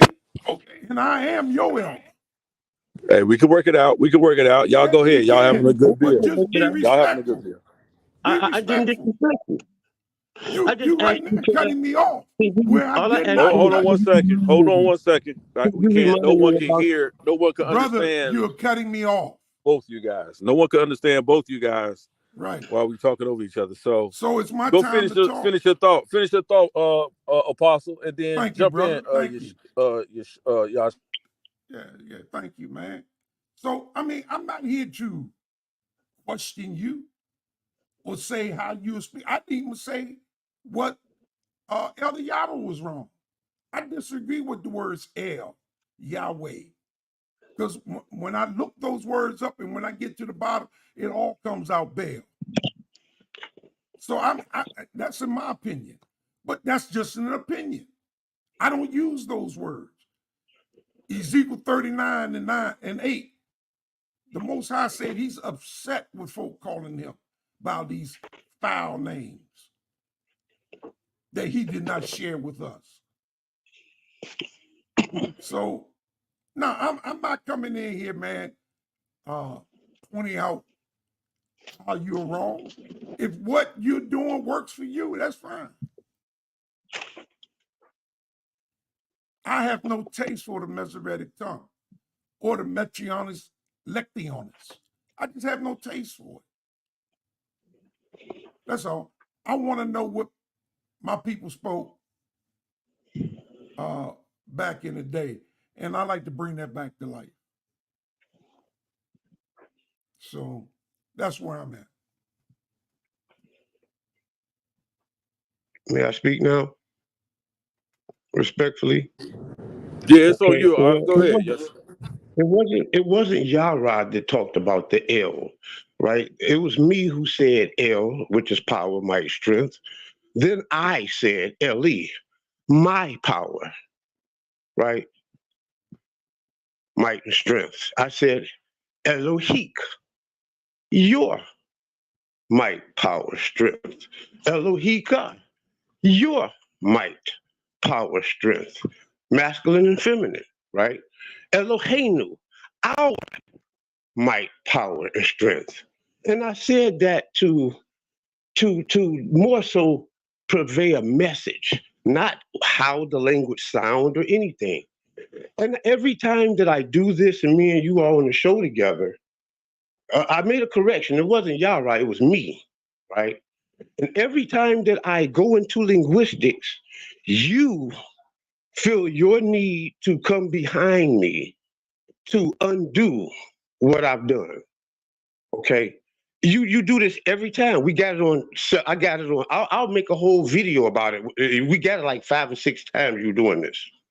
Okay. And that's why I felt the need to talk to you respectfully because it wasn't y'all, right? It was me. Correction. Number two, you did not understand when I spoke to that man, that elder, Hoshea, right? From over in Israel, a reject, actually, right? I spoke to this man in Hebrew. I asked him a question. Okay, actually, I said a statement and I asked him a question. Okay. I made the statement, and then at the end of the statement, I asked him, did he understand me? Okay. He came back a way while later, which he could have got anybody who heard it could have translated it for him and told him, right? But he did not answer my question. All he said was, yeah, I understand you, but this, that is wrong. He said that, but he told his history. He never said nothing about linguistic education, who taught him, who he was educated by. The very language that he speaks is Lashawan Kadesh. I learned that first. I learned that was very wrong, very incorrect, right? And it's confusing my people. Very, very, very bad, right? But that's a whole nother conversation, you know. But my point is that elder had demonstrated to me that he does not understand, read, or write Hebrew. I did not want to embarrass that elder on the air like I don't want to embarrass you. Okay? That elder was very incorrect about everything that he said. Just because I don't challenge my elders every time they wrong, man, don't mean that I'm weak. Don't mean that I'm in error. You know, that's the thing with the conscious community. They feel like they gotta correct everybody every time. The only reason why I felt the need to correct you was because you spoke behind me undoing what I did. If you'd have said that in any other show or anything, I would have never said nothing about it. I land my plane. All right. I don't know where you are, man, or where the hell you coming from. But you asked Yara if you could speak. Yara was speaking on L before you spoke. What do you mean? Yara, were you not already speaking on L and Yahweh? And then he asked you if he can speak, and then he spoke on it. Yeah, I think he was. I don't know if he was thinking that you were referring to his linguistic breakdown. See, the thing is, right, because look, I was the one. I was the only one who went. You be quiet. It's your turn to be hold quiet. On, you didn't go deep into the hold on, Apostle. Hold on, Apostle. Change me a your moment. tampon. And then you came back linguistically doing what I did. I'm a man. And that's I don't have to disrespect. interrupt That's you. an old man disrespecting a younger, smarter, more wiser man. And you do it all the time, dog. Hey, listen. Hold on. Nigga, change your tampon. Apostle. Go ahead, Apostle. We don't want to. I don't want to do the ad hominems here. We don't. I don't try to do that here. But be serious, man. I don't mind the spirited. I don't mind the spirited discourse. But I just have to have it be a place where people actually can come and espouse their differences, their different views, and we can find what. Before I lose my train of thought, bro, just let me respond. That's all. With him being quiet, like I was quiet. So I get it. So I get it. You guys have a difference of opinion, whether you believe it's factual or not, based on your both you guys linguistic studies that I do respect, both on various levels of different degrees. So that's how we want to keep it respectful. I don't want to. I know, Apostle. I know. Trust me. trust me, I know, and I know you're sure.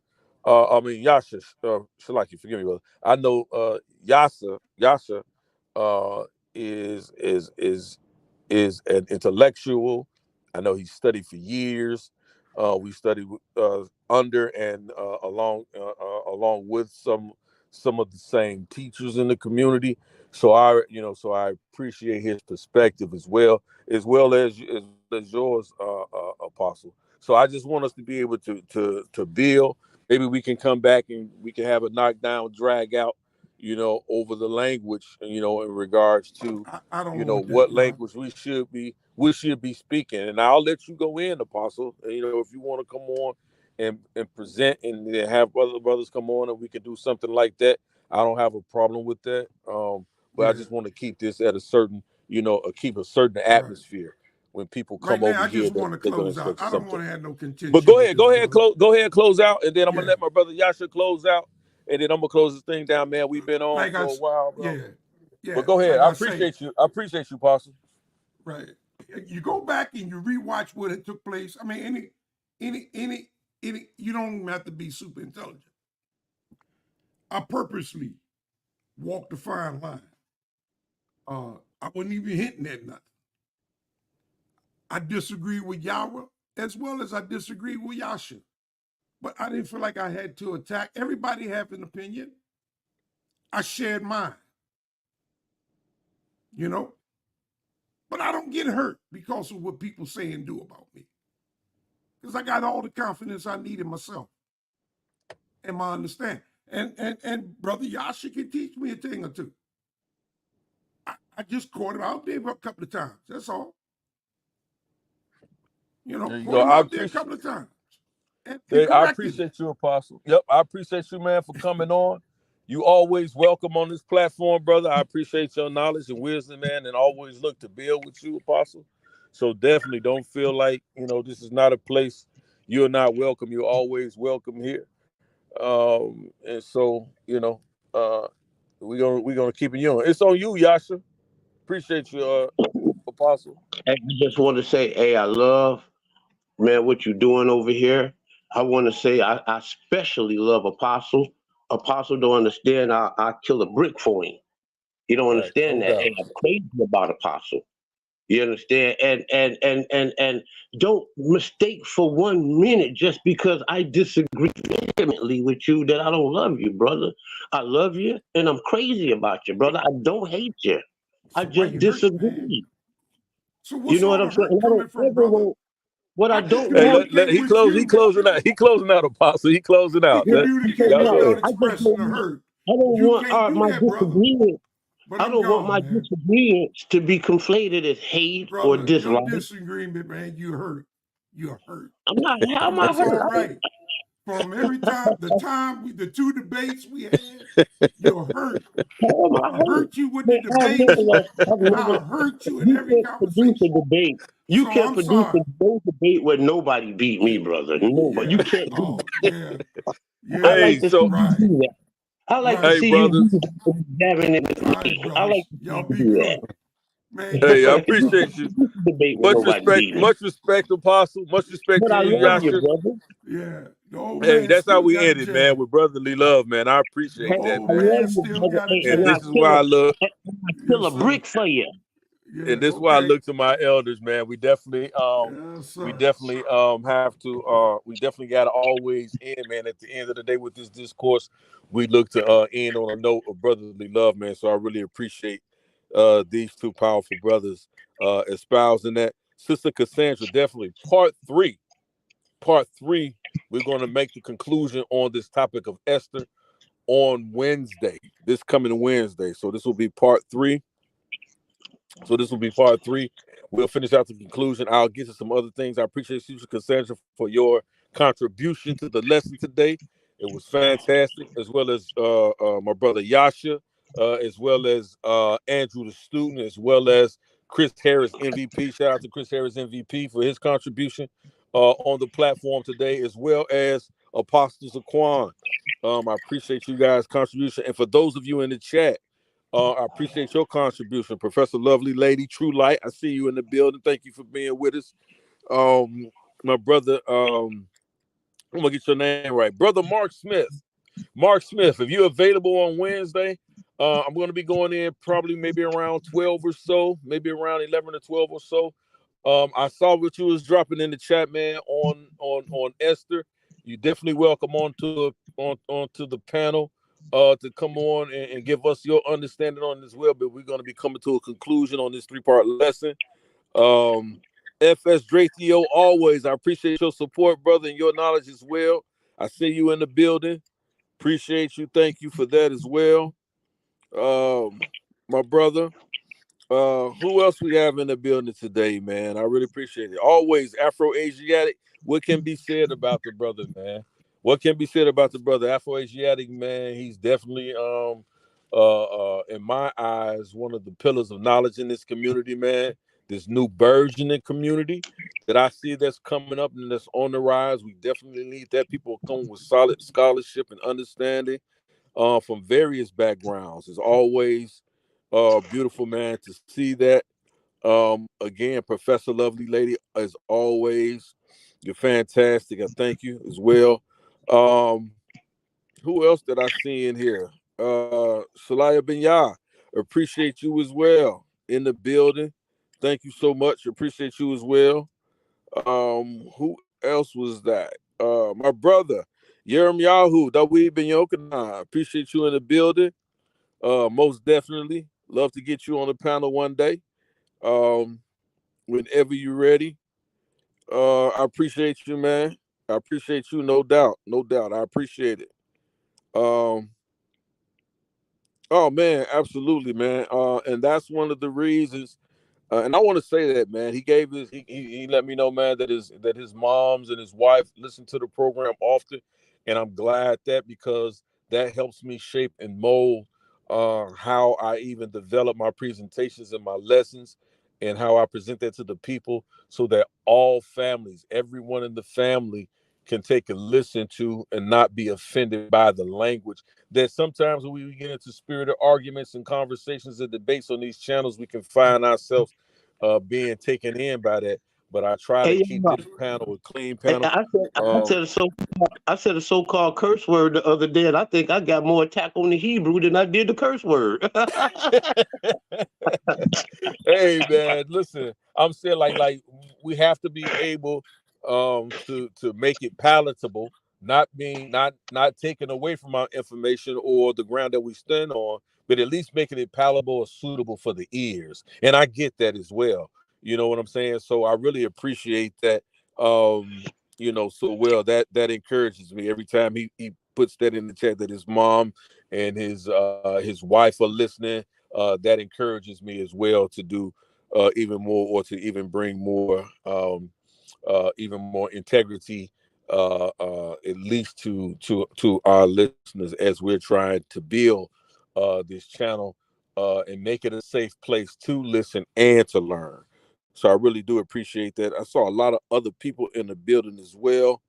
My brother Dominic Dulis, he's one of if I could speak with you about God in the car.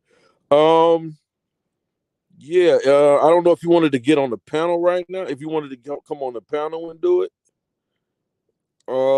If not, you can get my email, and you and I, let me see, and you and I can definitely have that bill. Actually, if you wanted to do a whole breakdown and a lesson on it, if you want to come on, Dominic Doodles, I've been seeing you around, brother, and I appreciate your building as well. So if you want to come on, matter of fact, let us make that a presentation or a lesson. I guess that's a good topic, because a lot of people do have that question, and that's a good way to bring out the understanding on that.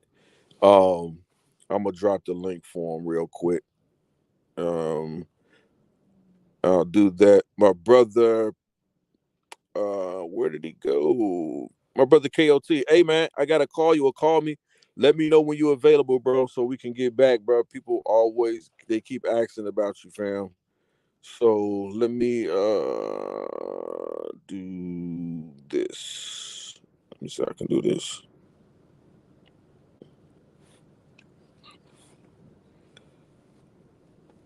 Let Let me do this. I think I can do it like this. Let me do it like this. Let me do it like this. Okay, there we go.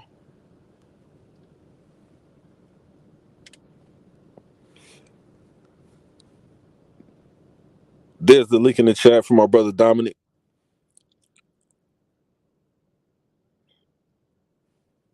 Drop the link in the chat real quick. Especially where I got my brother Yasha on the panel with us. This is a perfect time to kind of go into the linguistics a little bit.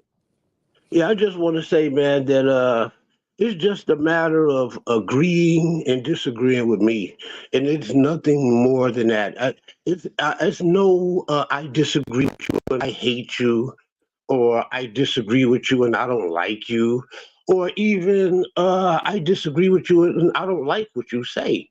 I don't care what you say. You can say what you want to say. I'm not emotionally attached to what people have to say. You know what Yeah, I'm no doubt. saying? It's just a matter of agreeing and disagreeing. And I think as men, we have the right to agree and disagree. And I think that we should agree to disagree and leave it at that. It shouldn't be no hidden agenda, or I'm trying to embarrass this person, Right. or none of that. It's just y'all disagree with Right. me, I Right. disagree with y'all, and that's the end of it. Right. That's how Absolutely. I we agree. build. I agree. Hey, man, let me welcome my good brother, man, Dominic Douglas, to the panel, man. Peace and blessings to you, fam. Hey, peace to everybody on the panel, man. And I want to just say, a mighty shalom to you, Elder Yara. I've just been listening in and, Same to you, family. Shalom. just receiving a lot of the things that you've been saying. I'm not sure if you still, or not still, but I'm not sure if you're more under the doctrine of, say, the one West, but it kind of sounds like you're more outside of that you do agree on certain aspects, but it does sound like you are more in a different understanding of the one West. Yeah, to that, I would say that I'm definitely outside of the One West. For sure.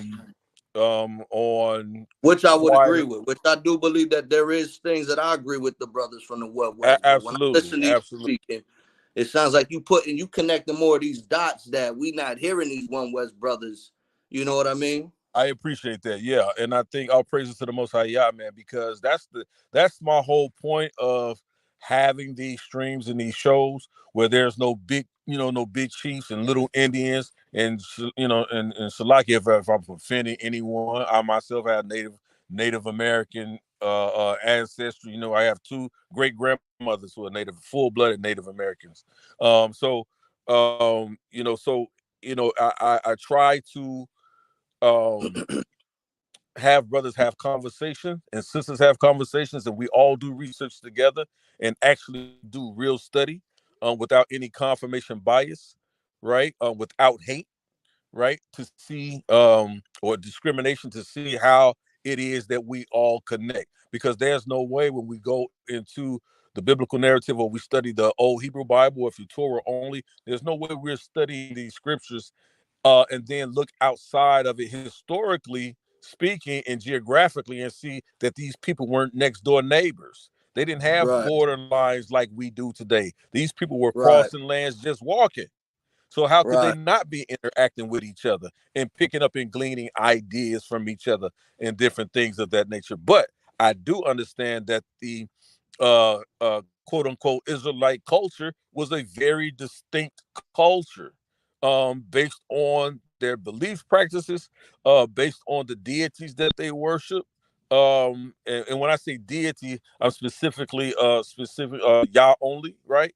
I do believe that. I follow, like I was talking about earlier last week.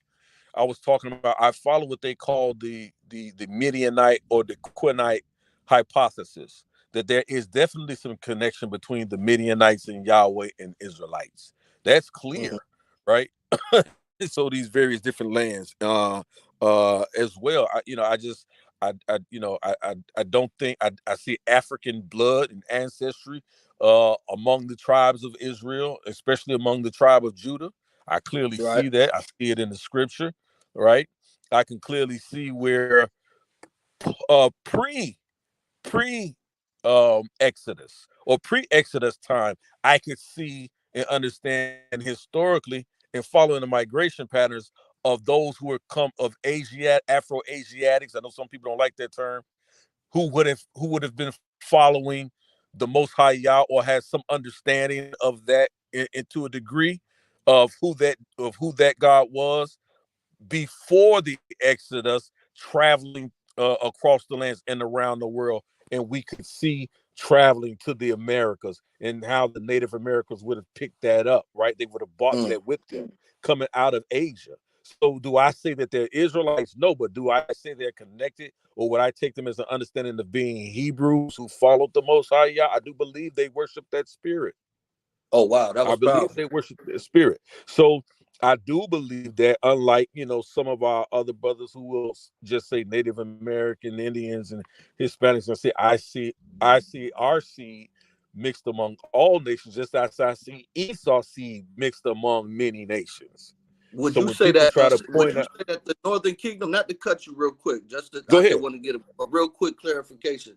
You said something regarding about the Native Americans, and having some type of tie to that of the Israelite genetic, you know what I'm saying, makeup. Would you say that would be due to the Northern Kingdoms mixing in with the Assyrians? Is that any validity or credence to that? I'll say this: what we see with the during the Assyrian captivity, 730 circa 735, 725, 735 BCE, when the Assyrians come into Samaria, the capital city of Israel at the time, the men are deported and they're sent to what we call the four corners of the earth, right? And that's just the known kingdoms at the time, not the entire globe, but Gotcha. the known empires of the time. That's what See, that that's means, the even four something corners. that's like new to me too. Because every time I see that four corner, I'm like, that's the whole world. Yeah, to me, I don't see that as being the whole entire world because they didn't have any Right, understanding of a global earth at the time. They didn't right, understand that the earth was round. They didn't look at it right. that way. So they didn't talk about it like that. So even when they talk about the circle, it's the Most High sits upon the circle. They're talking about the expanse of the heavens. They could see the shape of that, even with the conclave as light reflects off moisture in the air, and you get the curvature of the rainbow. That's why the rainbow is talked about in the book of Ezekiel, I believe, with Daniel. So they understood those things, but I don't think they had a concept or understanding of a global earth. So when it talks about the four corners of the earth, it's talking about the known world as they knew it in that time, what existed. But I do Which would believe that give you some had type of credence to people mixing though with traveling. They those were kingdoms traveling. though. Right? You Mm-hmm. heard me though? Which would give some credence to mixing with those kingdoms. Absolutely. Wouldn't that be correct to assume that? Absolutely. I don't think that's an assumption at all. I think that's a fact. I think that's exactly what they were doing. They were So that's mixing all right. So that all of I that. know you was trying to get off and wrap it up and everything, and I gotta say thank you again, for just letting me come through and just rap with you for a little second, man. So before before we dip out and whatever, I just wanted to bring to your attention the stranger that sojourns. So I had this discussion with a Hebrew Israelite, one of the one West perception or the doctrine, Mm-hmm. right? So Mm-hmm. he made the point that Exodus 12, 44, 48, I believe it's 48, but that this Mm-hmm. particular Israelite, when we see that word gar, that word is interchangeable to where sometimes it may mean a native born Israelite and sometimes it may mean someone who is an actual heathen, such as the verse that deals with giving the food to a stranger, giving something that died of itself.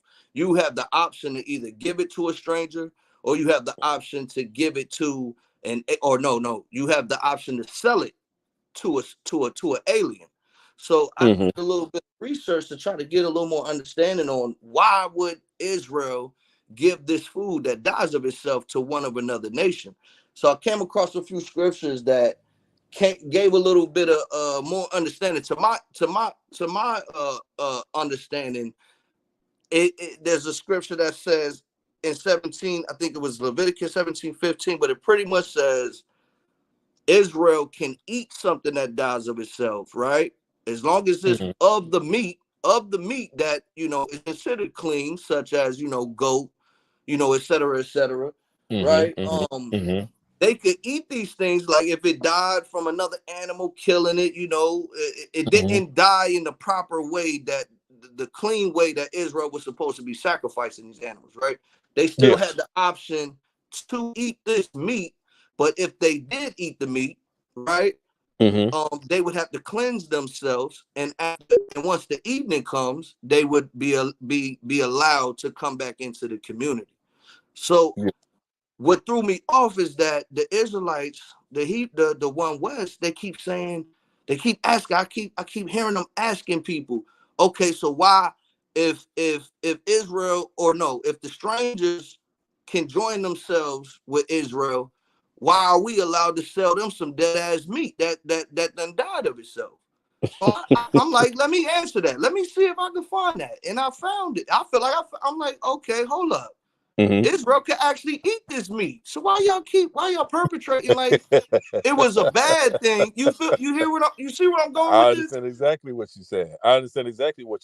And I'm gonna say, brother, I appreciate you coming on and sharing it, because those are the things that I look to address, especially when we see these types of things floating around the community, right?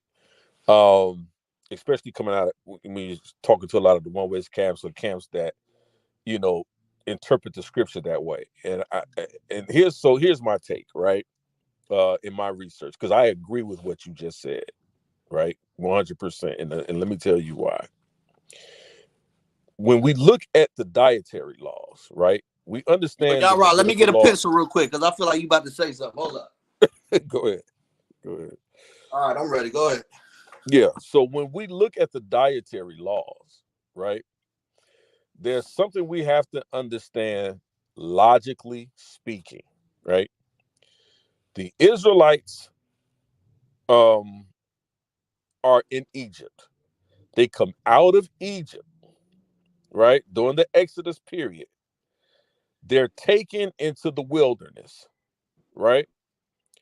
They're taken through the wilderness, and then they're taken and shown the place called Canaan, right? Now, before they go into Canaan land, right, what does Moses have them do?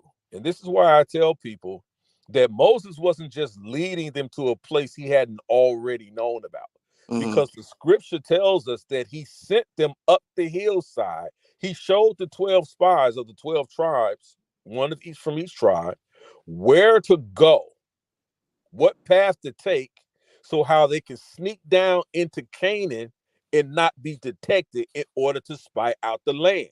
The only way those 12 spies, remember the 12 spies, and 2 came back with a good report, the other 10 didn't.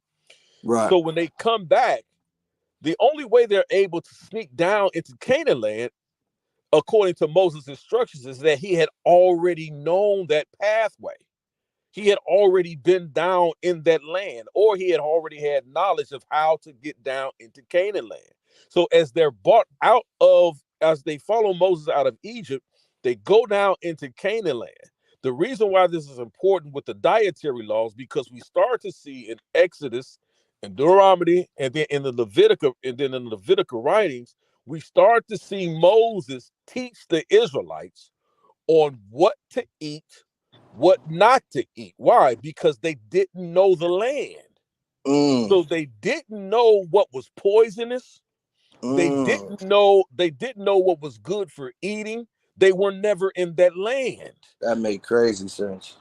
So they had to in order for them to have an understanding, in order to survive in a new land that they had never been before, Moses had to teach them what to eat and what not to eat. And so how does he make sure this happens? We get the dietary laws. Don't eat fish with scales. Why? without scales. I'm sorry, Salaki, without scales. Why? Because those are scavenger fish. They're bottom feeding fish, and so they eat the waste from the seabed floor And you or know what's from the river crazy is that the floor. scriptures don't even tell you why. You know what I mean? It don't tell you why. Exactly. But you have to understand Or that it this is does what's to a going degree. on. It does It to a does to a degree when it, degree. yeah. Yeah, why it's telling you not to eat these things, right? Right. So it's Right. telling you not to eat these things because they have the knowledge that fish that don't have scales, like eels or catfish, right? These things eat from the seabed floor. What are they eating from the seabed floor? The waste from the other animals or fish that are in the sea.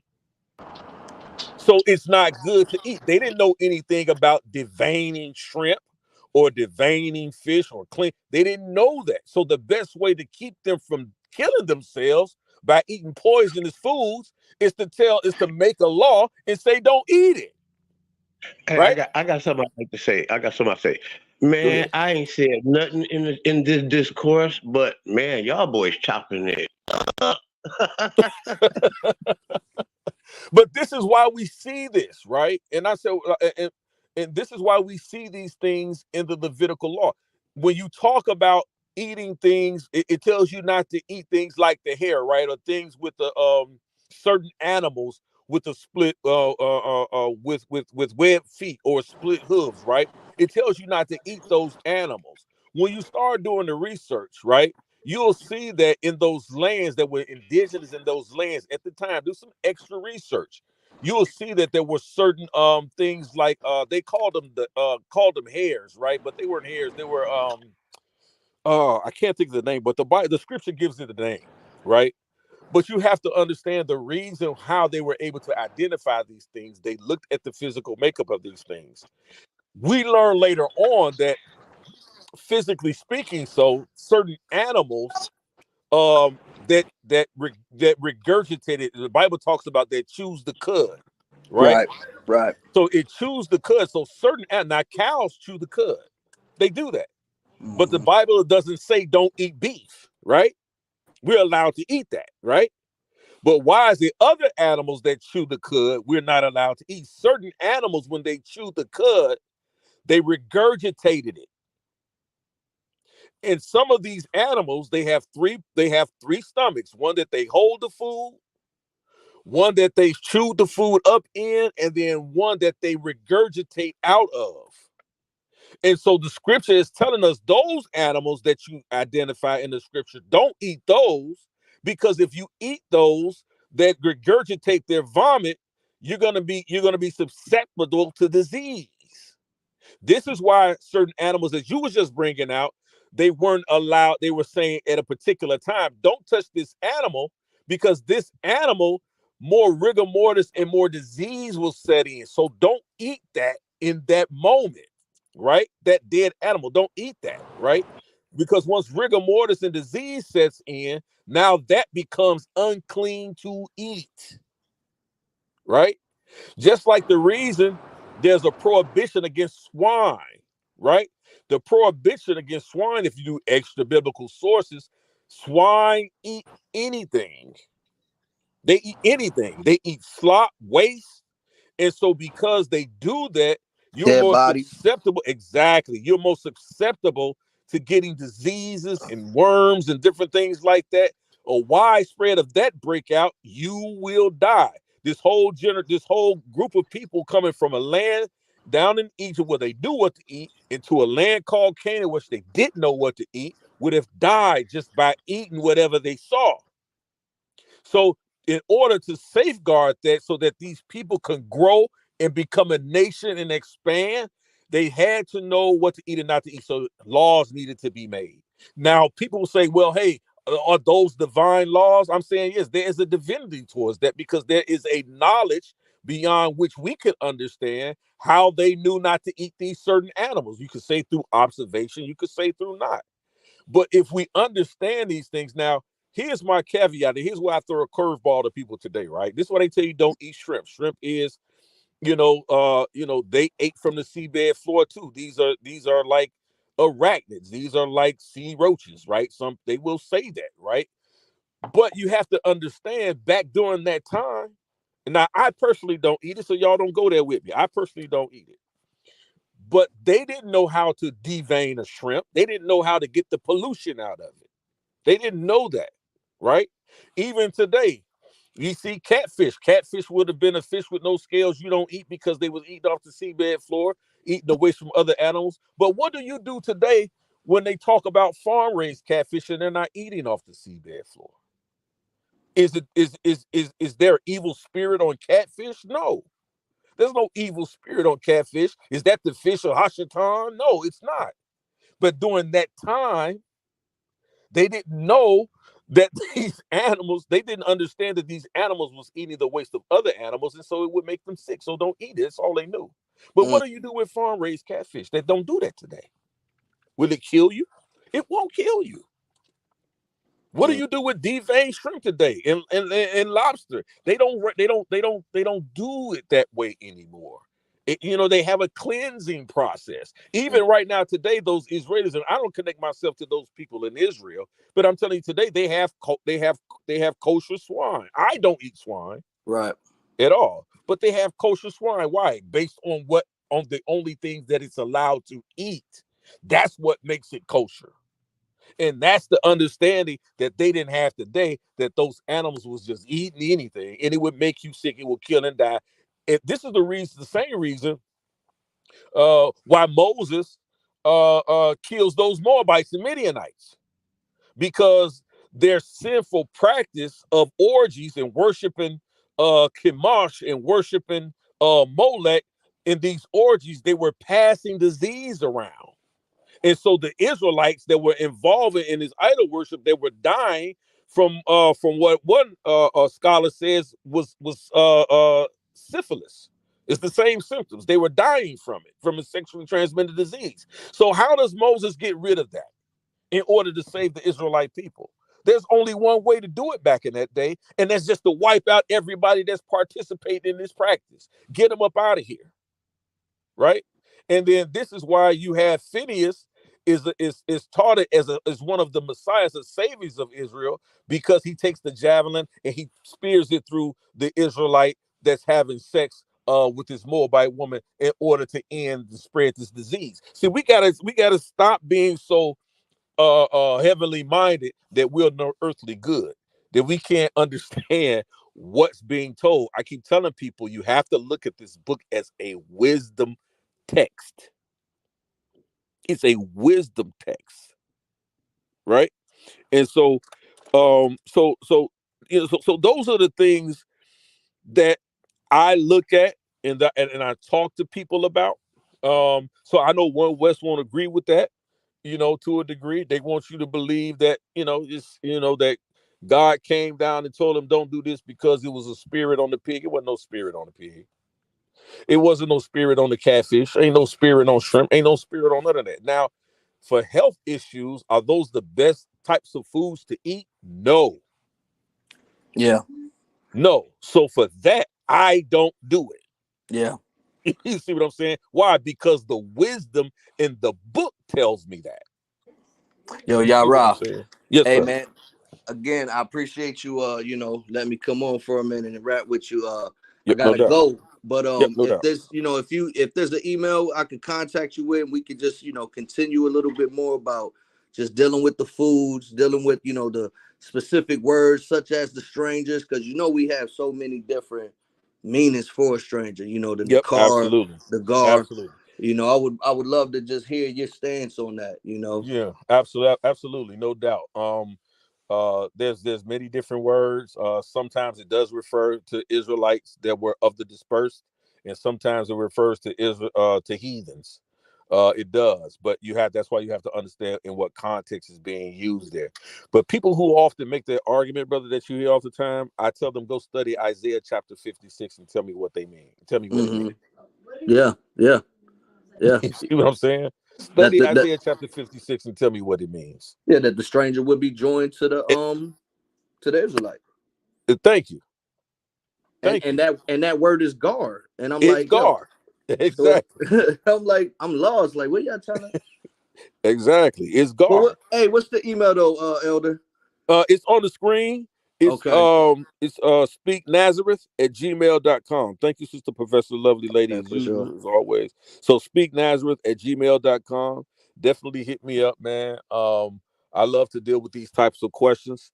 And so, man, I appreciate the question, man. And anytime I'm on, after I conclude the lesson, or if I can get it in during or whatever, I definitely try to address it. Or For just sure, for sure. I'll just come out and just do a whole lesson on it, man. And you can come on, do your presentation, tell me what you think, because people, this is the only way that we learn as a community and as a people, right? This is what the men did in Israel. They went into the gates and they discussed and they argued over the scripture. That's what they did. Right. So you can read that in Proverbs 31 when it talks about a virtuous woman. She's talking about the men's going to the gates and they decide, and they argue and they discuss about how to run the country, how to run the neighborhood, how to run the nation, right? How to discuss the scriptures. That's what they And was doing. there's a lot of contradiction even with that one, man. Man, listen, bro. It's a lot of crazy stuff out here. When I read Proverbs, when I read Proverbs 31, man, it tells me that when a woman considers a field and buys it, that tells me she's doing a whole lot more than being barefoot and pregnant in the kitchen. Oh wow, bro, that's You I had a you, conversation. I you gotta go, understand but what I'm saying? yes, So because they were my teaching. homegirl told me that the women didn't have no rights. No, bro, I'm that's like, crazy. Proverbs yeah. 31 kills all that, because what you have is a mother teaching her son, who is to be king or who is to be a prince and a leader, how to pick a virtuous woman, a good wife. She's buying real. She said, listen, find you a woman that's buying real estate. Find you a woman that know how to keep her household together and run that household, and let her run it. And you go handle the things that's gonna keep us safe so we can run it. That's your job, son. It's a mother teaching that to her son in Proverbs 31. Oh wow. People often ask me about that. I say, listen, what do y'all think? What do y'all think Deborah was doing sitting under the tree of Mamre as one of the judges of Israel? You didn't sit under the tree of Mamre as one of the judges of Israel unless you were the person that they came to for counsel. Right. Barack wouldn't even go to war without her. You understand? So I tell people like we really have to look at this thing for really what it is and really what it says, without all of the fairy dust sprinkled on it and all of that other stuff, and worrying about whether or not, you know what I'm saying, a woman gonna overtake you, like she can't teach you something. Like it's crazy. And it's detrimental. It's detrimental to the minds of And our young women. we see it on both sides. It's We see it in horrible. the Yep. Christian church. We It's see it with the exactly. Hebrews. Yeah, exactly. It's terrible. So that's one of the things, man, that I try to address. Thank you, Afro Asiatic Panahesi, the Nubian. He absolutely was a Nubian, talking about Phineas in the story with Moses and the Midianites, and he put the javelin through the Israelite and the Midianite woman to stop the spread of the disease in the camp. But his name was Panisi, or Phineas. Absolutely, that means the Nubian. So I tell people, like, when they be arguing against, we don't rock with Africans and all that old type of stuff. Well, that's who Phineas was. He was a Nubian. Like we see Israelites marrying their daughters to Egyptian servants. These weren't Jewish Egyptians. These were Egyptians, and they were marrying their daughters to them in the tribe of Judah, But and yeah, calling yo, their Yara, children I gotta Judites. run. But just do Elder. your thing, brother. I appreciate you, family. Yep, for sure, man. Shalom, bro. Shalom, Mark. Do your thing, man. I appreciate it. So, peace and blessings, family. I thank y'all for staying with us this long, man. It's been a great build, man. I appreciate everybody that has come on, and everybody who participated um in this lesson today. And man, I pray, man, that the Most High, man, bless and keep all of you and your families, man, and that he gives you the desires of your hearts according to his word, man. So, hey, man, like I say, please like, share, subscribe. Bring some people over, man. Let's build up the channel, man. I appreciate what we've done so far, man, but we got some things in the works. So please like, share, and subscribe. And again, hey, man, let's keep ascending. Thanks for watching.